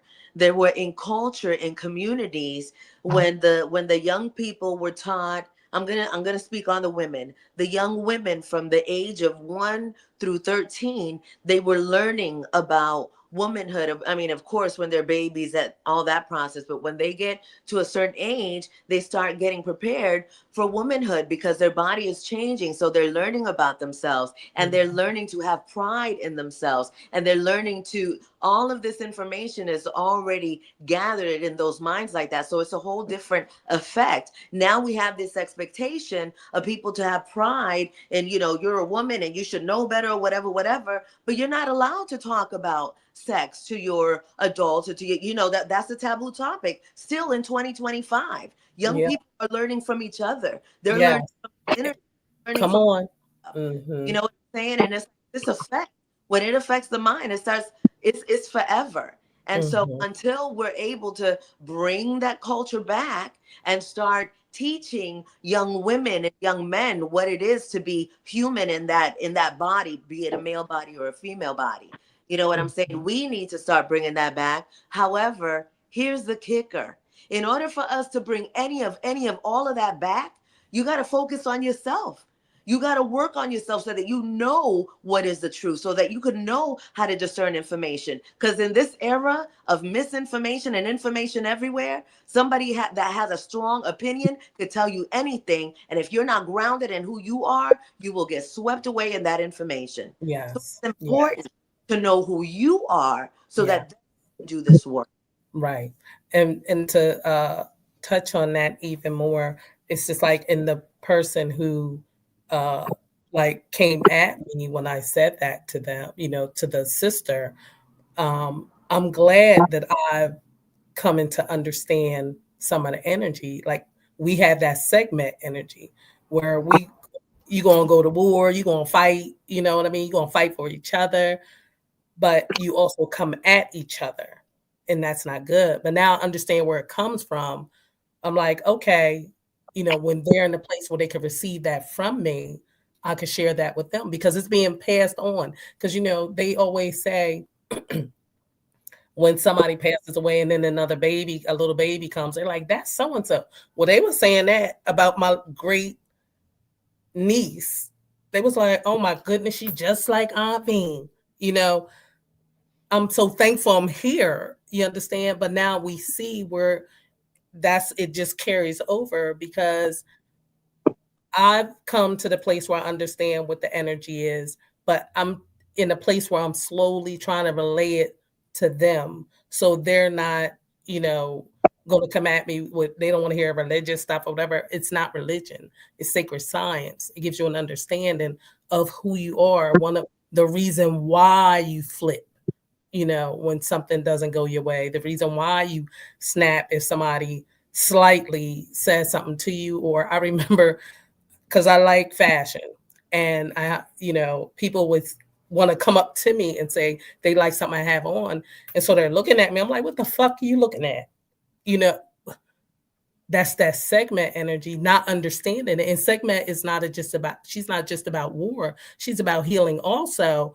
But I've learned that. And that's how, when I studied the pantheon of the Netaru, I'm like, I see myself in Set, Ma'at, Segment, Heharu, which is Hathor, so it's important for us to learn of our sacred sciences, whether you want to go through, like you said, Oshun and, the Orishas, if that's the way you want to go, but learn of who we are and what's in us, because we're made up of this energy. It's in us, and all energy that is stored, it's going to be released. But with my art, because that's what I learned, I can balance that out. I don't have to go off because somebody, they're looking at me or might have said something I didn't like. I can just either take a breath, I can address it in a kind way, or I can not address it at all. But I don't have to go off and want to beat somebody or fight somebody or cuss somebody, just go off and cuss somebody out. I don't have to do that anymore. And I'm really grateful for that. So learning of self and learning of our sciences is definitely a good thing to do also. You gotta share.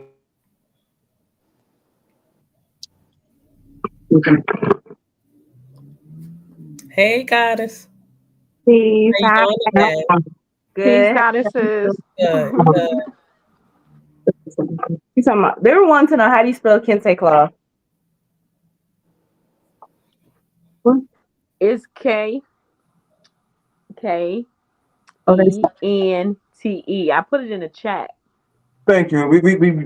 I just switched it over to the goddesses because this was a beautiful conversation, so I wanted to put them in. So I just had to tack in. We're gonna catch up to these questions, a couple of these questions before we get out of here, because this is amazing. But I also wanted to put them on because they do different things, and I wanted them to be a part of this conversation too. Because they do different readings and things of whatnot. This is Abiki Rue and Goddess Ra. This is also Risha Stone. I am Seg and Goddess Lavina.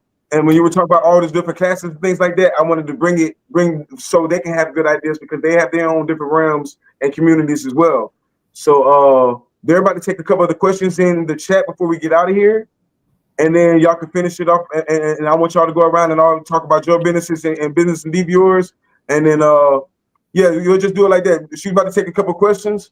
And then y'all just, do your thing. I'm going to let the goddesses handle it from here. You know what I'm saying? So. Okay. I just came in the room. As of right now, I'm listening more than anything. So, but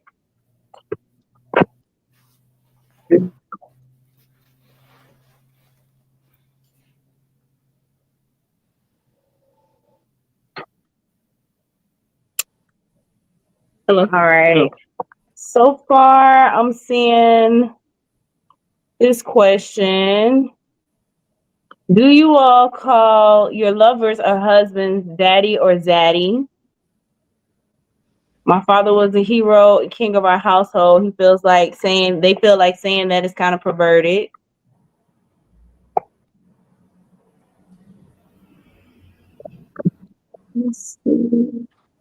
I think that it does have some level of, perversion.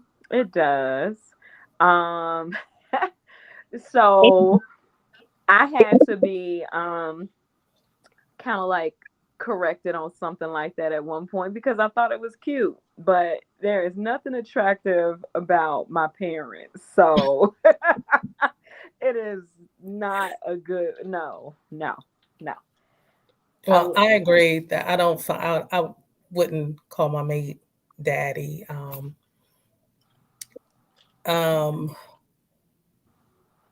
because I don't, and this is no disrespect. And when I say older gentlemen, when I see older men, I think of them as my father or my grandfather. So for someone to come at me that's of that age, I'm feeling disrespected.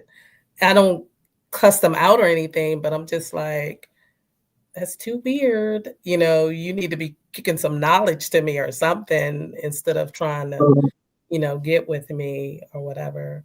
But I can tell you, I haven't always had that thought because I do have a short erotic story, and I'm sure somewhere in here that word is used, especially for what this is about. And it's called My Dirty Little Secret. And women, it is not a romantic. Uh, it's a short, fun story. Um, and so one day,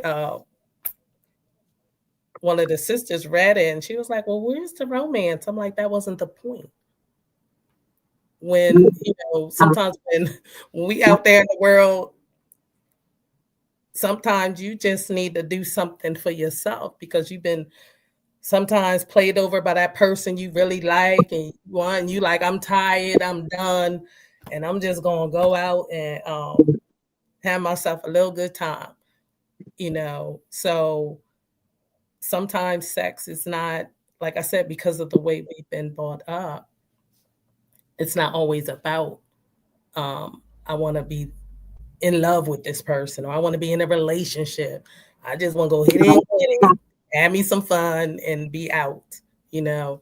So now in the place and space that I'm in, I would do that with my significant other, because you can always set something up where, you make it fun, you make it, intriguing, you make it interesting, you just let your mind work, but yeah, I wouldn't want to call my significant other daddy or zaddy, That's just me. If that floats your boat, I'm not no judgment here. Do your thing. Well, I'm about to join the club with y'all and Okay. say that it is absolutely a thing. I called my significant other papi for a very long time. It definitely had to do with the sexuality of the culture. When you're a Latina and you have, that's what the women called their men. That was papi. That's what I grew up with. Mhm, And mhm, so that's what followed on to what I learned was that, especially after we had our daughter, it was like, you think about it a little bit more because it's like now I'm teaching her how to, that's Poppy, right? And then it's like now in that time, I'm saying that, so I'm a little more conscious of it, or I was, at that time. And so the other part of it is that you call upon that energy that you are calling your lover. And so it's no reason, no wonder why we expect them to be our daddies and to mhm, provide for us and to, and I want this. And that energy comes through. And it is not something that is what is it? It's not meant to, it's not proper, right? Because the reality is that it's not. But the other reality is that that's what has occurred in our society on all realms. I'm sure the people in Jamaica, maybe you were calling it's the same thing in all cultures. This thing that has happened with the sexual trauma that has happened all over the planet has caused these things to be that way. So yes, guilty as charged. Call the puppy all the time. Would I that was a past relationship. In the future, would I do that in a new relationship? I can't say in this moment, in this moment, I could say that I wouldn't, but here's the other part, that when you're in that world with a significant other where you're exploring all of the ecstasies and all of the, can you do it? Can you not do it? Because when you're in that space with your significant other, you are in a world of anything goes. So if that's something that's pleasing and you can, make sense of it, then maybe that is something that works for you, but it has to be right for you in your mind. My mind now is different than what it was then. So I dare to say that I probably wouldn't use that. But again, uno nunca sabe. That means you never know. And if I might add just one other thing, we turn into different people when we in the room, so it might slip out. It might not, but And it's that's not ideal. Probably baby or something would be better because I can't imagine, so. Well, you know what I wanted to, wait a minute. Can I just say this? Go ahead. It is so important for us to be authentic in where we are. So I'll give you this example. I am aware that I was calling my man Papi. That was sexy. That was cute. He liked it. I liked it. It was fun, right? I'm also aware that because of the trauma that I experienced in my own life, and even my relationship or my lack of the relationship with my father affected that as well. So I am aware of that. And so now coming into this age in my life, I'm aware of all of it. I'm here now. If I want to do that, I do. As long as it's not messing with my mind, I allow myself to be whatever. Because let me tell you, I have been, and I've been okay with all of it. Because ultimately, this is my experience to have, and I have to be okay with my decisions and my choices. So it's important for you to know that you can say in front of everybody, oh, I won't do something. But if you're not being authentic with yourself, and you're still, that's what matters. Infinite intelligence connects with the vibrational frequency of what you're giving out. And if it's inauthentic, you're going to start experiencing inauthentic things to match what it is that you're giving out. And I don't want that. So if I'm going to call him Papi, son, I don't do that. Wait. I meant to bring it out earlier, but our conversation was just flowing. But and rest in power, Baba Haru, he transitioned, but he was saying in one of his lectures that the men don't say anything about the women who call out Jesus' name during the climax. That's interesting. That's what I was saying. I know, like growing up, I never really cared to say daddy, because even as a child, I'd be like dad. When I was younger, I used to say daddy, but then when I got older, I would just call him my dad. Then with my man, I noticed how certain men like to be called daddy. I don't like to say daddy because I have a dad too. So it's just like, I'm not going to say daddy, but I settled for zaddy. I don't know why, Z-A-D-D-Y. I settled for that. And everything's kind of been overly sexualized. They rape everything. They rape the trees. They rape the people. Everything's getting raped right now. And it's weird, but it's what's happening. But maturity, I found that maturity and knowing when and when not to use those things or those words and those phrases is what matters. And now that I'm older now and I'm more mature in private, yes, that's zaddy. For me personally, it's not for everybody, but I have fun with it. Just like you were explaining, I am sick. Like it's I have fun with it. It's whatever. When you want to role play and do different little things, okay, we can role play. You're gonna see. We're not mad at you, goddess. Yeah, if it makes you happy, you're not. Do what makes you happy. Look, we are talking about hedonism. If it gives you the pleasure that you like, exactly, live your life, because I'm telling you, it's yours to live, and nobody can judge you for it. Exactly. Yeah. To each his own. That's it. So that's what we pursue. And then I've also noticed when I give readings, when it comes to your book, Miss Lavinia, I've one woman, she came to me, a couple women, they come to me and they genuinely want love readings. I've personally never really been a big love reading type of person because I'm focused on prosperity, abundance, bringing in things that help bring up my value as a woman, as a family, as an individual, as you know, I'm really focused on how do I make my landlord lower my rent. I'm trying to do some stuff like that, you know. How do I invest me a house? And she genuinely wanted to know how should she move to some Caribbean country to live with this man that she met online. And I'm like, honey, I can't be the one to tell you that. I'm gonna tell you what the cards say. And obviously what the card said was a resounding no. And some people don't need to hear that.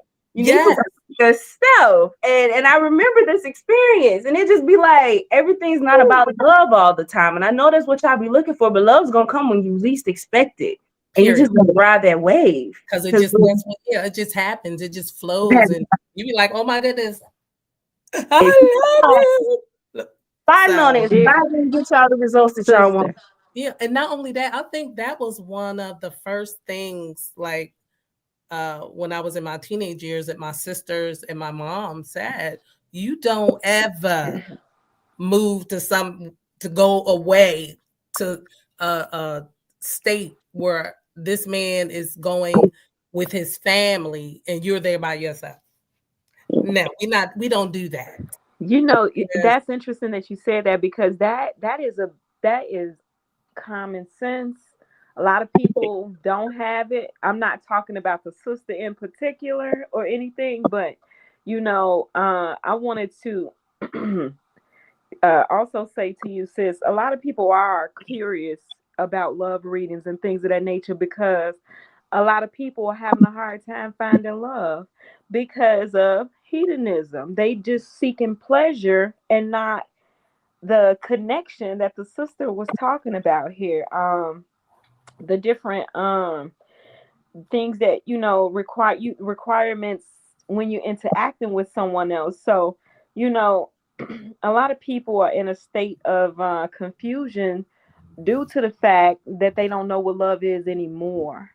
And any level of guidance is resolved for them, because they don't have no tutelage on how to properly love or receive it. So, like, you know, some people can be in abusive relationships and don't realize certain things that they're experiencing is abuse, and it's not love.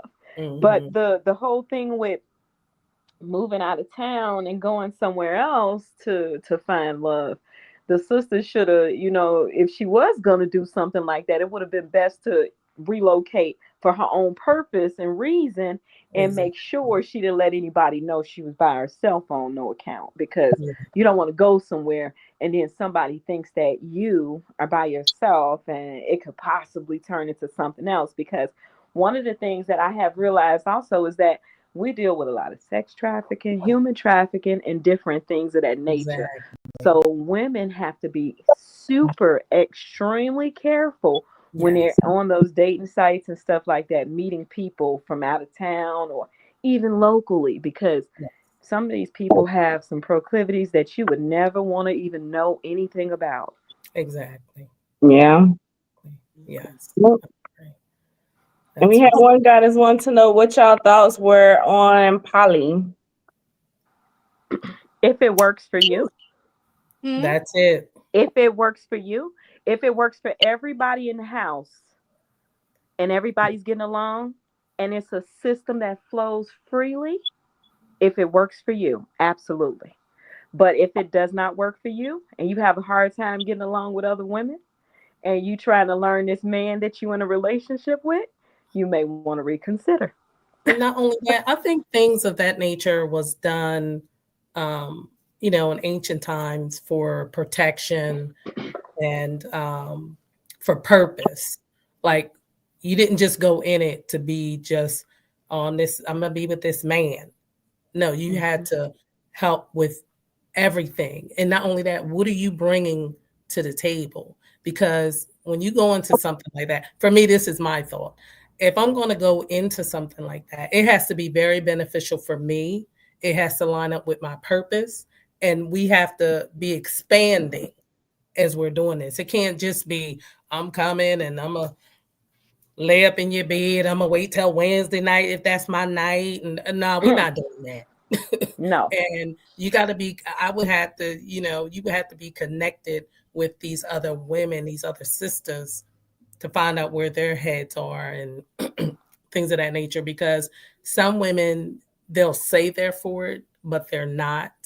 And they can cause divisions or cause chaos, in the midst of all of that. So you want to learn the ins and outs about all of that, because some people's ideal of that, they might run it different from people over a couple couples over here.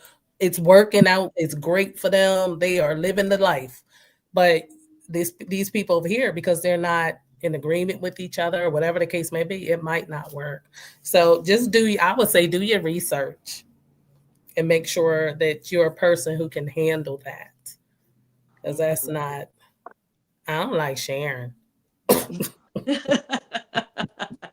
I think that is very important to definitely do your research. I think that if it is for you, it is for you. It is a very powerful union, and I think that it deserves the respect and the energy that is required for a union like that to be successful. So I recommend that all parties have a resource that they can connect with, people that they can, well, not people that they could select, maybe somebody in their community that they can relate to and connect with, that could be of assistance to the community that they're building. I think that's important, because there's a lot of, it's already intense enough when you're dealing with two people. So now you're with three or more. If we're talking about polyamory, it doesn't just mean 3 or 4. It could mean many. In kingdoms, there were kings that had like 100 wives, and everyone had their position and they knew what they had to do. And the other part of it is that in these communities, it is not about the sex. Sexual energy is happening all the time. You're exuding sexual energy when you are feeding that baby from your breast or even from the bottle, to say that, you know what I'm saying? But everything that happens in a woman's, this is what we are, sexual beings. This sexual creative energy is part of who we are and part of how we offer for our healing. So, and there's some women that they want to be penetrated at all, but they want to do other things. They want to dance. They want to, cook. They want to do all of these different things. So everyone can serve a position or a place. It depends on what your skills, what your powers are. And we just have to get back to the knowledge of what these things are and not the glorification, because we've seen some brothers on some videos saying that they got, some women that's doing, all of the pleasing. You feel me? So I think with the proper, mind and intention, anything is possible. There you go. You have any thoughts on it? I feel like there is a such thing as toxic poly, and then there's non-toxic poly. You got healthy poly and you got unhealthy poly. It is you as an individual who needs to learn how to use discernment and figure your way out into it. Because some of these men are poly because they don't want to be with just one woman. And some men are poly because they genuinely wanted more than one woman and they want to see it work. And some people are poly and they kind of turn each other against each other while you're all living in the same house. It can get weird. I'm not going to lie. It can get weird.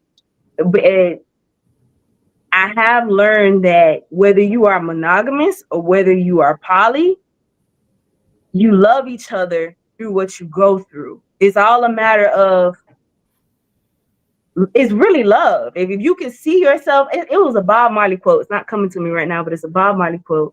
And it's pretty much saying it isn't about the hurt and the pains. It's who you can go through these hurt and pains with and still come out on top together. No matter what hurt and pain we go through, we went through it together. We still ain't going nowhere because we still here together. And whether that's with one person, 2 people, 3 people, 5, a community, that's what it matters. Can you still go through what you go through in life with that same person by your side? And that's the best way I've seen that probably can work itself out. You know, it's not even family. Blood don't connect us anymore. It does, but it doesn't. You know, what you kind of got to find your tribe right now, because we got a whole lot of black sheeps in the family, because family is rejecting those black sheeps or have rejected them, and those black sheeps are still coming out on top. So I don't view blood as the connection per se anymore. I just vibe with who I tribe with. You know, that's where I vibrate to, whatever tribe I'm supposed to be with. And I still love my family, those who can understand my vibration that I'm on and still want to be part of me and with me. We can rock together. And then those who can't, then we just can't. It's just, that's just where the frequency of where I'm at with it. Because I've tried to be open with other family members about things that I'm doing, and it just doesn't work out that way. They understand things from their perspective, and I understand things from my perspective and multiple perspectives, because I study different things, different religions. I try different things, and I'm not afraid or ashamed to say I did it, because I'm sure someone's done worse. Somebody's out there doing worse. And that you have a broader audience to talk to help, you know, and things of that nature. So yeah, you don't have to explain or apologize for anything, because you're on a different path and a different mission. You've been sent here to accomplish reaching those people that myself or Goddess T over here or said can't, you know, we won't be able to reach, but you'll be able to reach them because you understand what they're going through, you know, on a deeper level than we would. So that's what I'm saying. Everybody has their role to, you know. I wanted to add to what you're saying, Goddess. I was gonna say, let me tell you something beautiful, sunshine. Family members don't understand all the time. I remember when I stopped eating pork, they was like, "What, you Muslim or something?" And I was like, "What? Why do I have to be Muslim to not want to eat pork anymore?" But what happens is, when you stand strong in your own beautiful skin, people eventually will learn how to respect you. And you have to be you unapologetically. I'm me unapologetically. But I will say this: I don't interact with people who I think the interaction would be harmful. If I think that they will insult me, or if they will bring me to insult them. And that goes with family members also. We are learning at a whole nother level, a different speed, being the type of people that we are, because we are open for growth. And when you are open for growing, then people will always have a problem if they're stagnant. So if you go out and explore, you at least have the opportunity to say, I tried that, I like it, or I didn't. But you got some people who will say, well, why you try that? You shouldn't have. You know, it don't make no sense. And they don't have an idea of what it's about. That's why I learned how to be neutral with everything, because we don't know the fiber of one in particular person's being. So if you say, like, say, for example, if you like shrimp and I like perch fish, but I don't like shrimp and you don't like perch fish, it's not a problem. We learn how to find our balance with being okay with one another about liking what we like, because that's just this is your journey. And people are always trying to judge the journey that we individually are on. And you just have to be like, you know what? Peace and love, peace and love, and peace and love. And just let those people be, because they're not open for growth. And you know, it's, you like it or you don't. And we can't please everybody. We have to make sure we're living our lives to the highest of our abilities and performing and loving on ourselves on a level that we ain't never really been taught to love ourselves, so we can change the world. Because when you change the world, when you change the inside of you, when you open up your perspective, people around you perspectives open up. The more you evolve, you give others the opportunity to evolve without directly even doing it. You just become the example. So yeah. Yeah. But if you're interested in poly, don't be scared. Go for it. If you see somebody that you like or somebody's, shoot. Shoot the shot. Mm-hmm. Yeah. Well, I don't have patience, sister. I look, me personally, I be looking at him like I'm trying to have patience with you, brother, but it's interesting. But I'm saying, I was saying that's why I was saying if it works, do it. I have seen some successful poly relationships. Yeah. Everybody get along, everybody take care of the children in the house, everybody got a specific day that they need to do certain things. And I have also seen them awful, where the man was abusing the women that were in the house.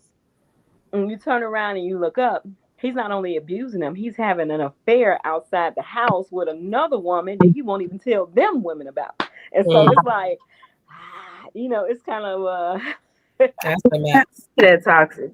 Right. it Mess. And that depends on goes the back maturity to levels of knowing the who the women. person is and being in agreement and being, it's got to line up with your purpose in life. Mm-hmm. It can just be, because that's a mess, to cheat on the home you have and Mm-hmm. tell them, Yeah. Key is being in agreement, being and everybody being in one accord. That's the key right there. Mm-hmm. Yeah. Mm-hmm. Yeah, a lot of people. Oh, what you about to say? I was gonna say I can agree with what you said and what the lady said. Really got to be comfortable with yourself, though. Because if you're not, then you're just gonna be all over the place. So, Mm-hmm. Mm-hmm. Yeah, So, that's something. and that's also like with Shango energy. A lot of men confuse Shango, and they think that he's a womanizer and he likes a lot of women.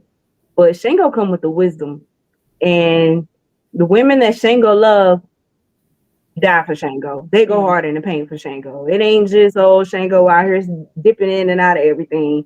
That's when you take the Shango energy and you abuse it. But when you take that Shango energy and you know how to use it, women will respect you as a man. Like women will not bow down. I don't believe in bowing down, because real strength, real gods and goddesses tell you to stand up. They don't need you to bow down because they stand tall in their power. So, but a real woman, she gonna look up at you and be like, okay, I guess I think that might work, And if they don't, then y'all can respectfully disagree and come to an agreement. That's where I was really, in my opinion, that's a real men you don't need a woman to bow down and all these other crazy things going on. If a woman is secure in who she is, she'll listen. Period. I mean, and my thing is, at the end of the day, we're brothers and sisters. And I don't say that in a gross way, but we come from the same mother. Mm-hmm. Okay. And when you have the mindset, this is my brother first, you're not going to just go off on him, when things go out of whack or there's a little misunderstanding. You're going to take your time and go to him and want to work things out, want to have a conversation so we can resolve this. I think that we need to see ourselves as that first.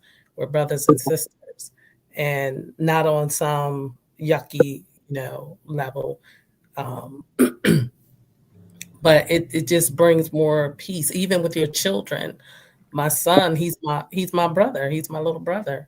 So I don't have a need to want to, I'm going to teach you this and you're going to do what I say. And I give him room to express himself because I might be coming at him in a way that I shouldn't, not understanding, what is really going on. But if I give him the place to be able to express himself respectfully, I don't have all that confusion and chaos, so, but I believe we're going to get there because it's time. We're in the I don't want to say a season. This is greater than a season. This is our destiny. This is the life we are to live, independent from those who would attempt to continue to oppress us, that is done.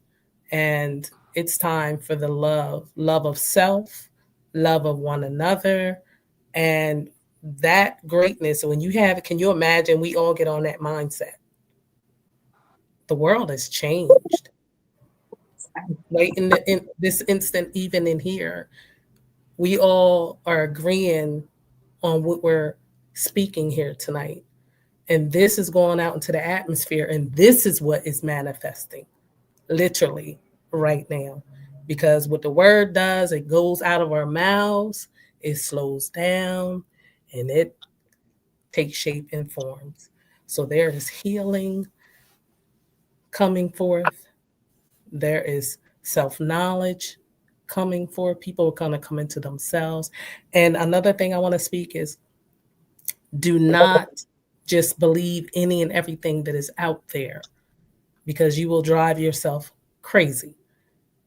Seek divine mother, father, nature for wisdom.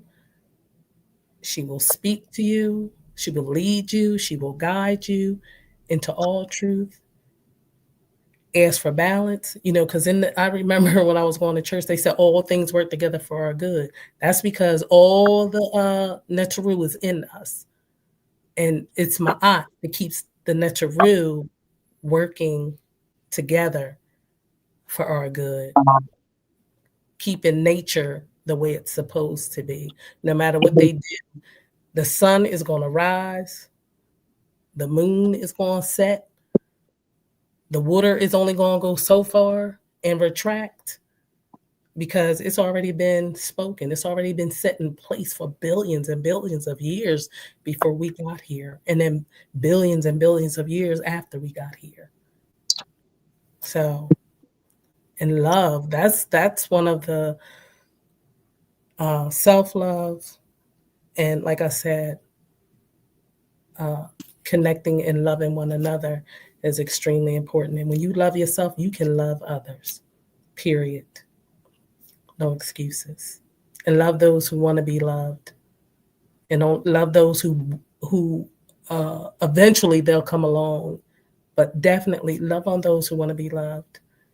Respect those, and they'll respect you back. If they can't handle the love and the respect, they will walk away from you. No one, when you come in with truth and peace and love and reciprocity and balance and harmony, those who are not about that will not stay around you. They will run off somewhere. You be talking about, how come they don't want to talk to me? It's what you bringing, baby. They're not ready. They're just not in a place that they can receive it. But it's all good. Every time you see them, just, hey, keep it moving. Eventually they'll be, Yeah, I agree with that. Mm-hmm. So, goddesses, y'all want to give a shout out to y'all businesses? A taste of Lavina, Poetic Empress, coming at you, honey, with poetry for body, mind, and spirit. Deepest Thoughts by Lavina. Expressions by Lavina. Emotional. I was really emotional by Lavina. In my dirty little secret, the fun book. But yeah, it's a night of fun, a day of fun. It's a fun book, a fun read. And I wrote it the way I was telling it to some of the sisters. I had a salon and they was getting their hair done, and they was like, "You gonna write that?" I was like, "Yes, I am." And where can they get these books from? You can actually all of them you can get on Amazon or from a Taste of Lavina Poetic Empress .shop. I also sell T-shirts with uplifting expressions on them. Always choose to love yourself more. Mm-hmm. Set the world on fire just by being you, because authenticity is important. Don't try to be anyone else. You need not have to, because you are great right by yourself. Honey, you are fierce. You are awesome. You're all of that. Okay. And emotional is I was really going through with that one. But they're all in their books of poetry. So you'll find the very first poem I wrote. I didn't even know I could write poetry or anything. This guy hurt my feelings in 2015. And I said, I'm going to cuss him out. And I wrote this poem. And when I finished, I was like, this is not a cuss out. Here's the very beginning of it. I am the sun to your rise, the in to your out, the up to your down, the yes to your no, the black to your white, the beat to your heart, the search to your look, the quench to your desire, and the mate to your soul. But yeah, you'll eventually hear the end of that one. But yeah, I was like, what about? I don't know how to do that, but Divine, and I was scared. Divine said, put a hat on, those hats you like to wear, and get on out there. So Shame. yeah, I'm really grateful. So Yeah.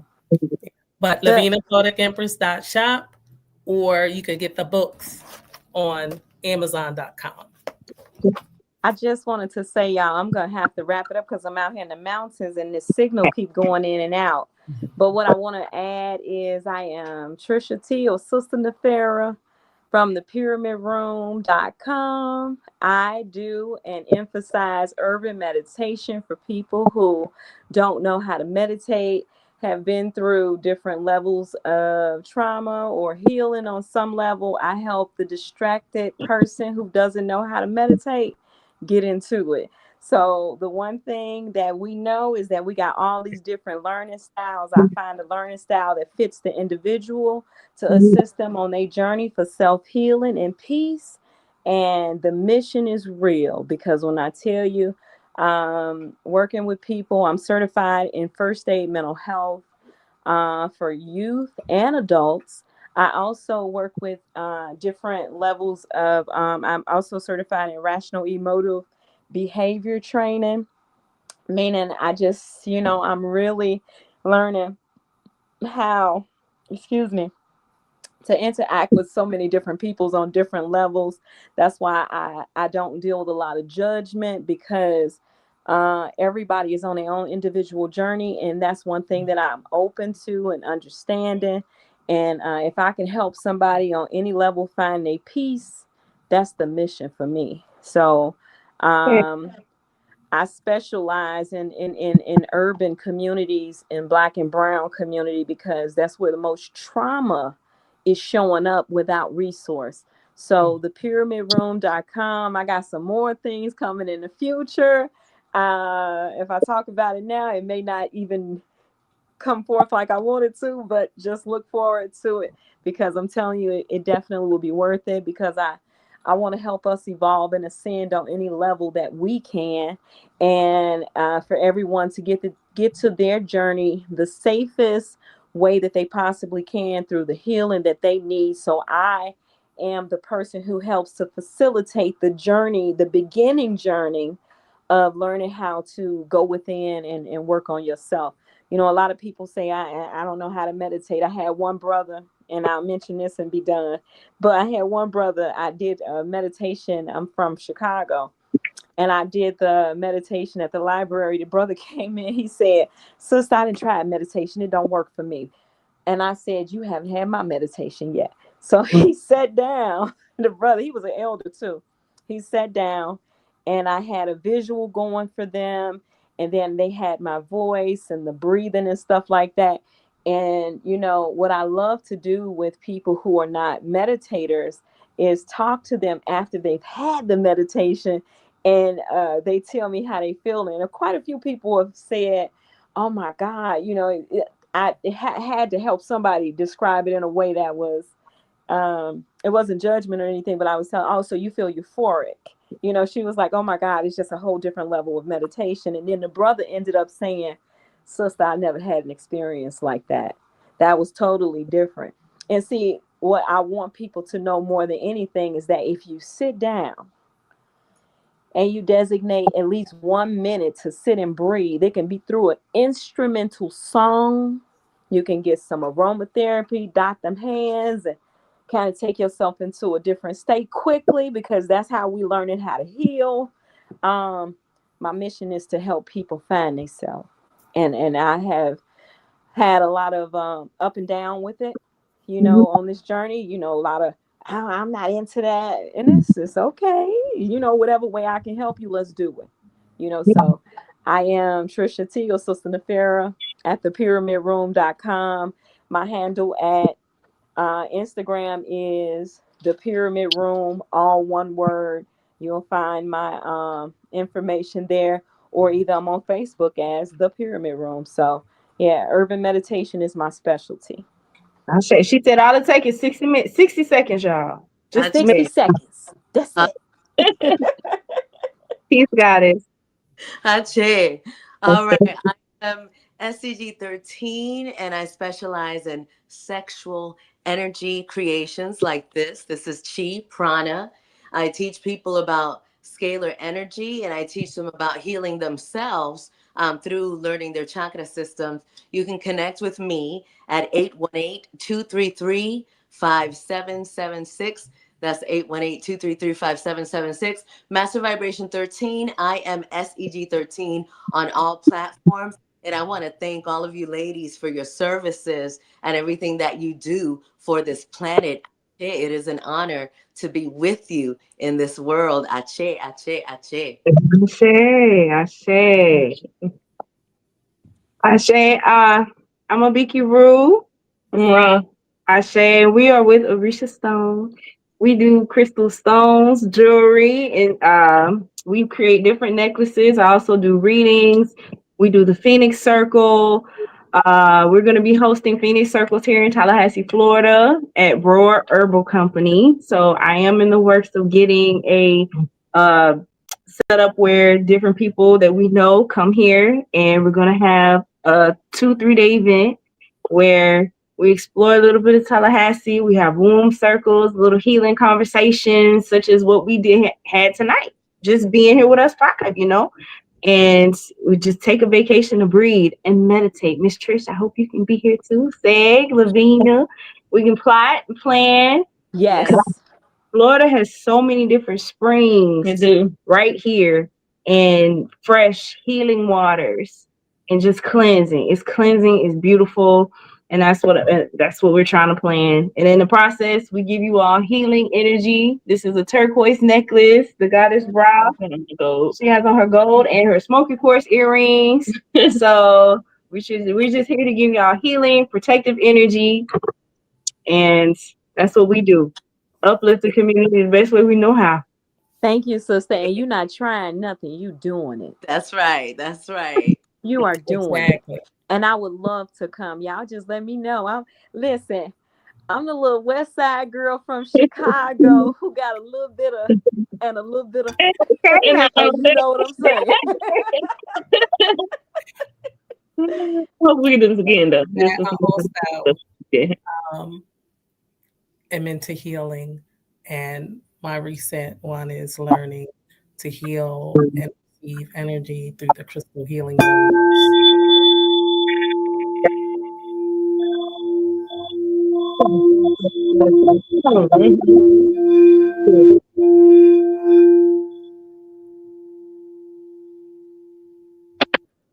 Thank It you. immediately takes you into a place of relaxation.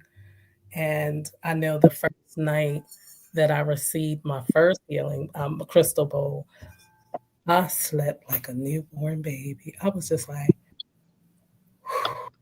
because it's all the best thing, some good sleep, huh? to release some things. So yes, I think we're in a good place here. We're in a company. We're in the company of some divine goddesses, and like I said, it's time. It's time. This only the beginning, though. I appreciate it in all of your presence. So thank you. Thank you. Thank y'all. Absolutely. Thank you all. Love, appreciation. It was so beautiful spending time with y'all tonight, and we're gonna be doing this again. Yes. Absolutely. Adios. Absolutely. I say. Mm.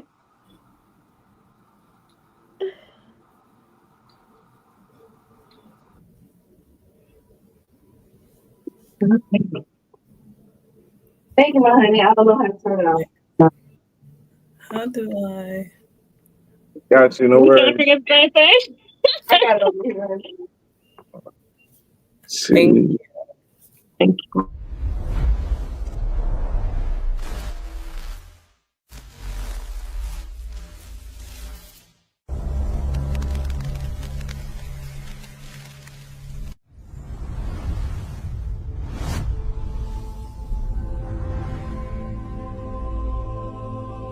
Like, subscribe, share.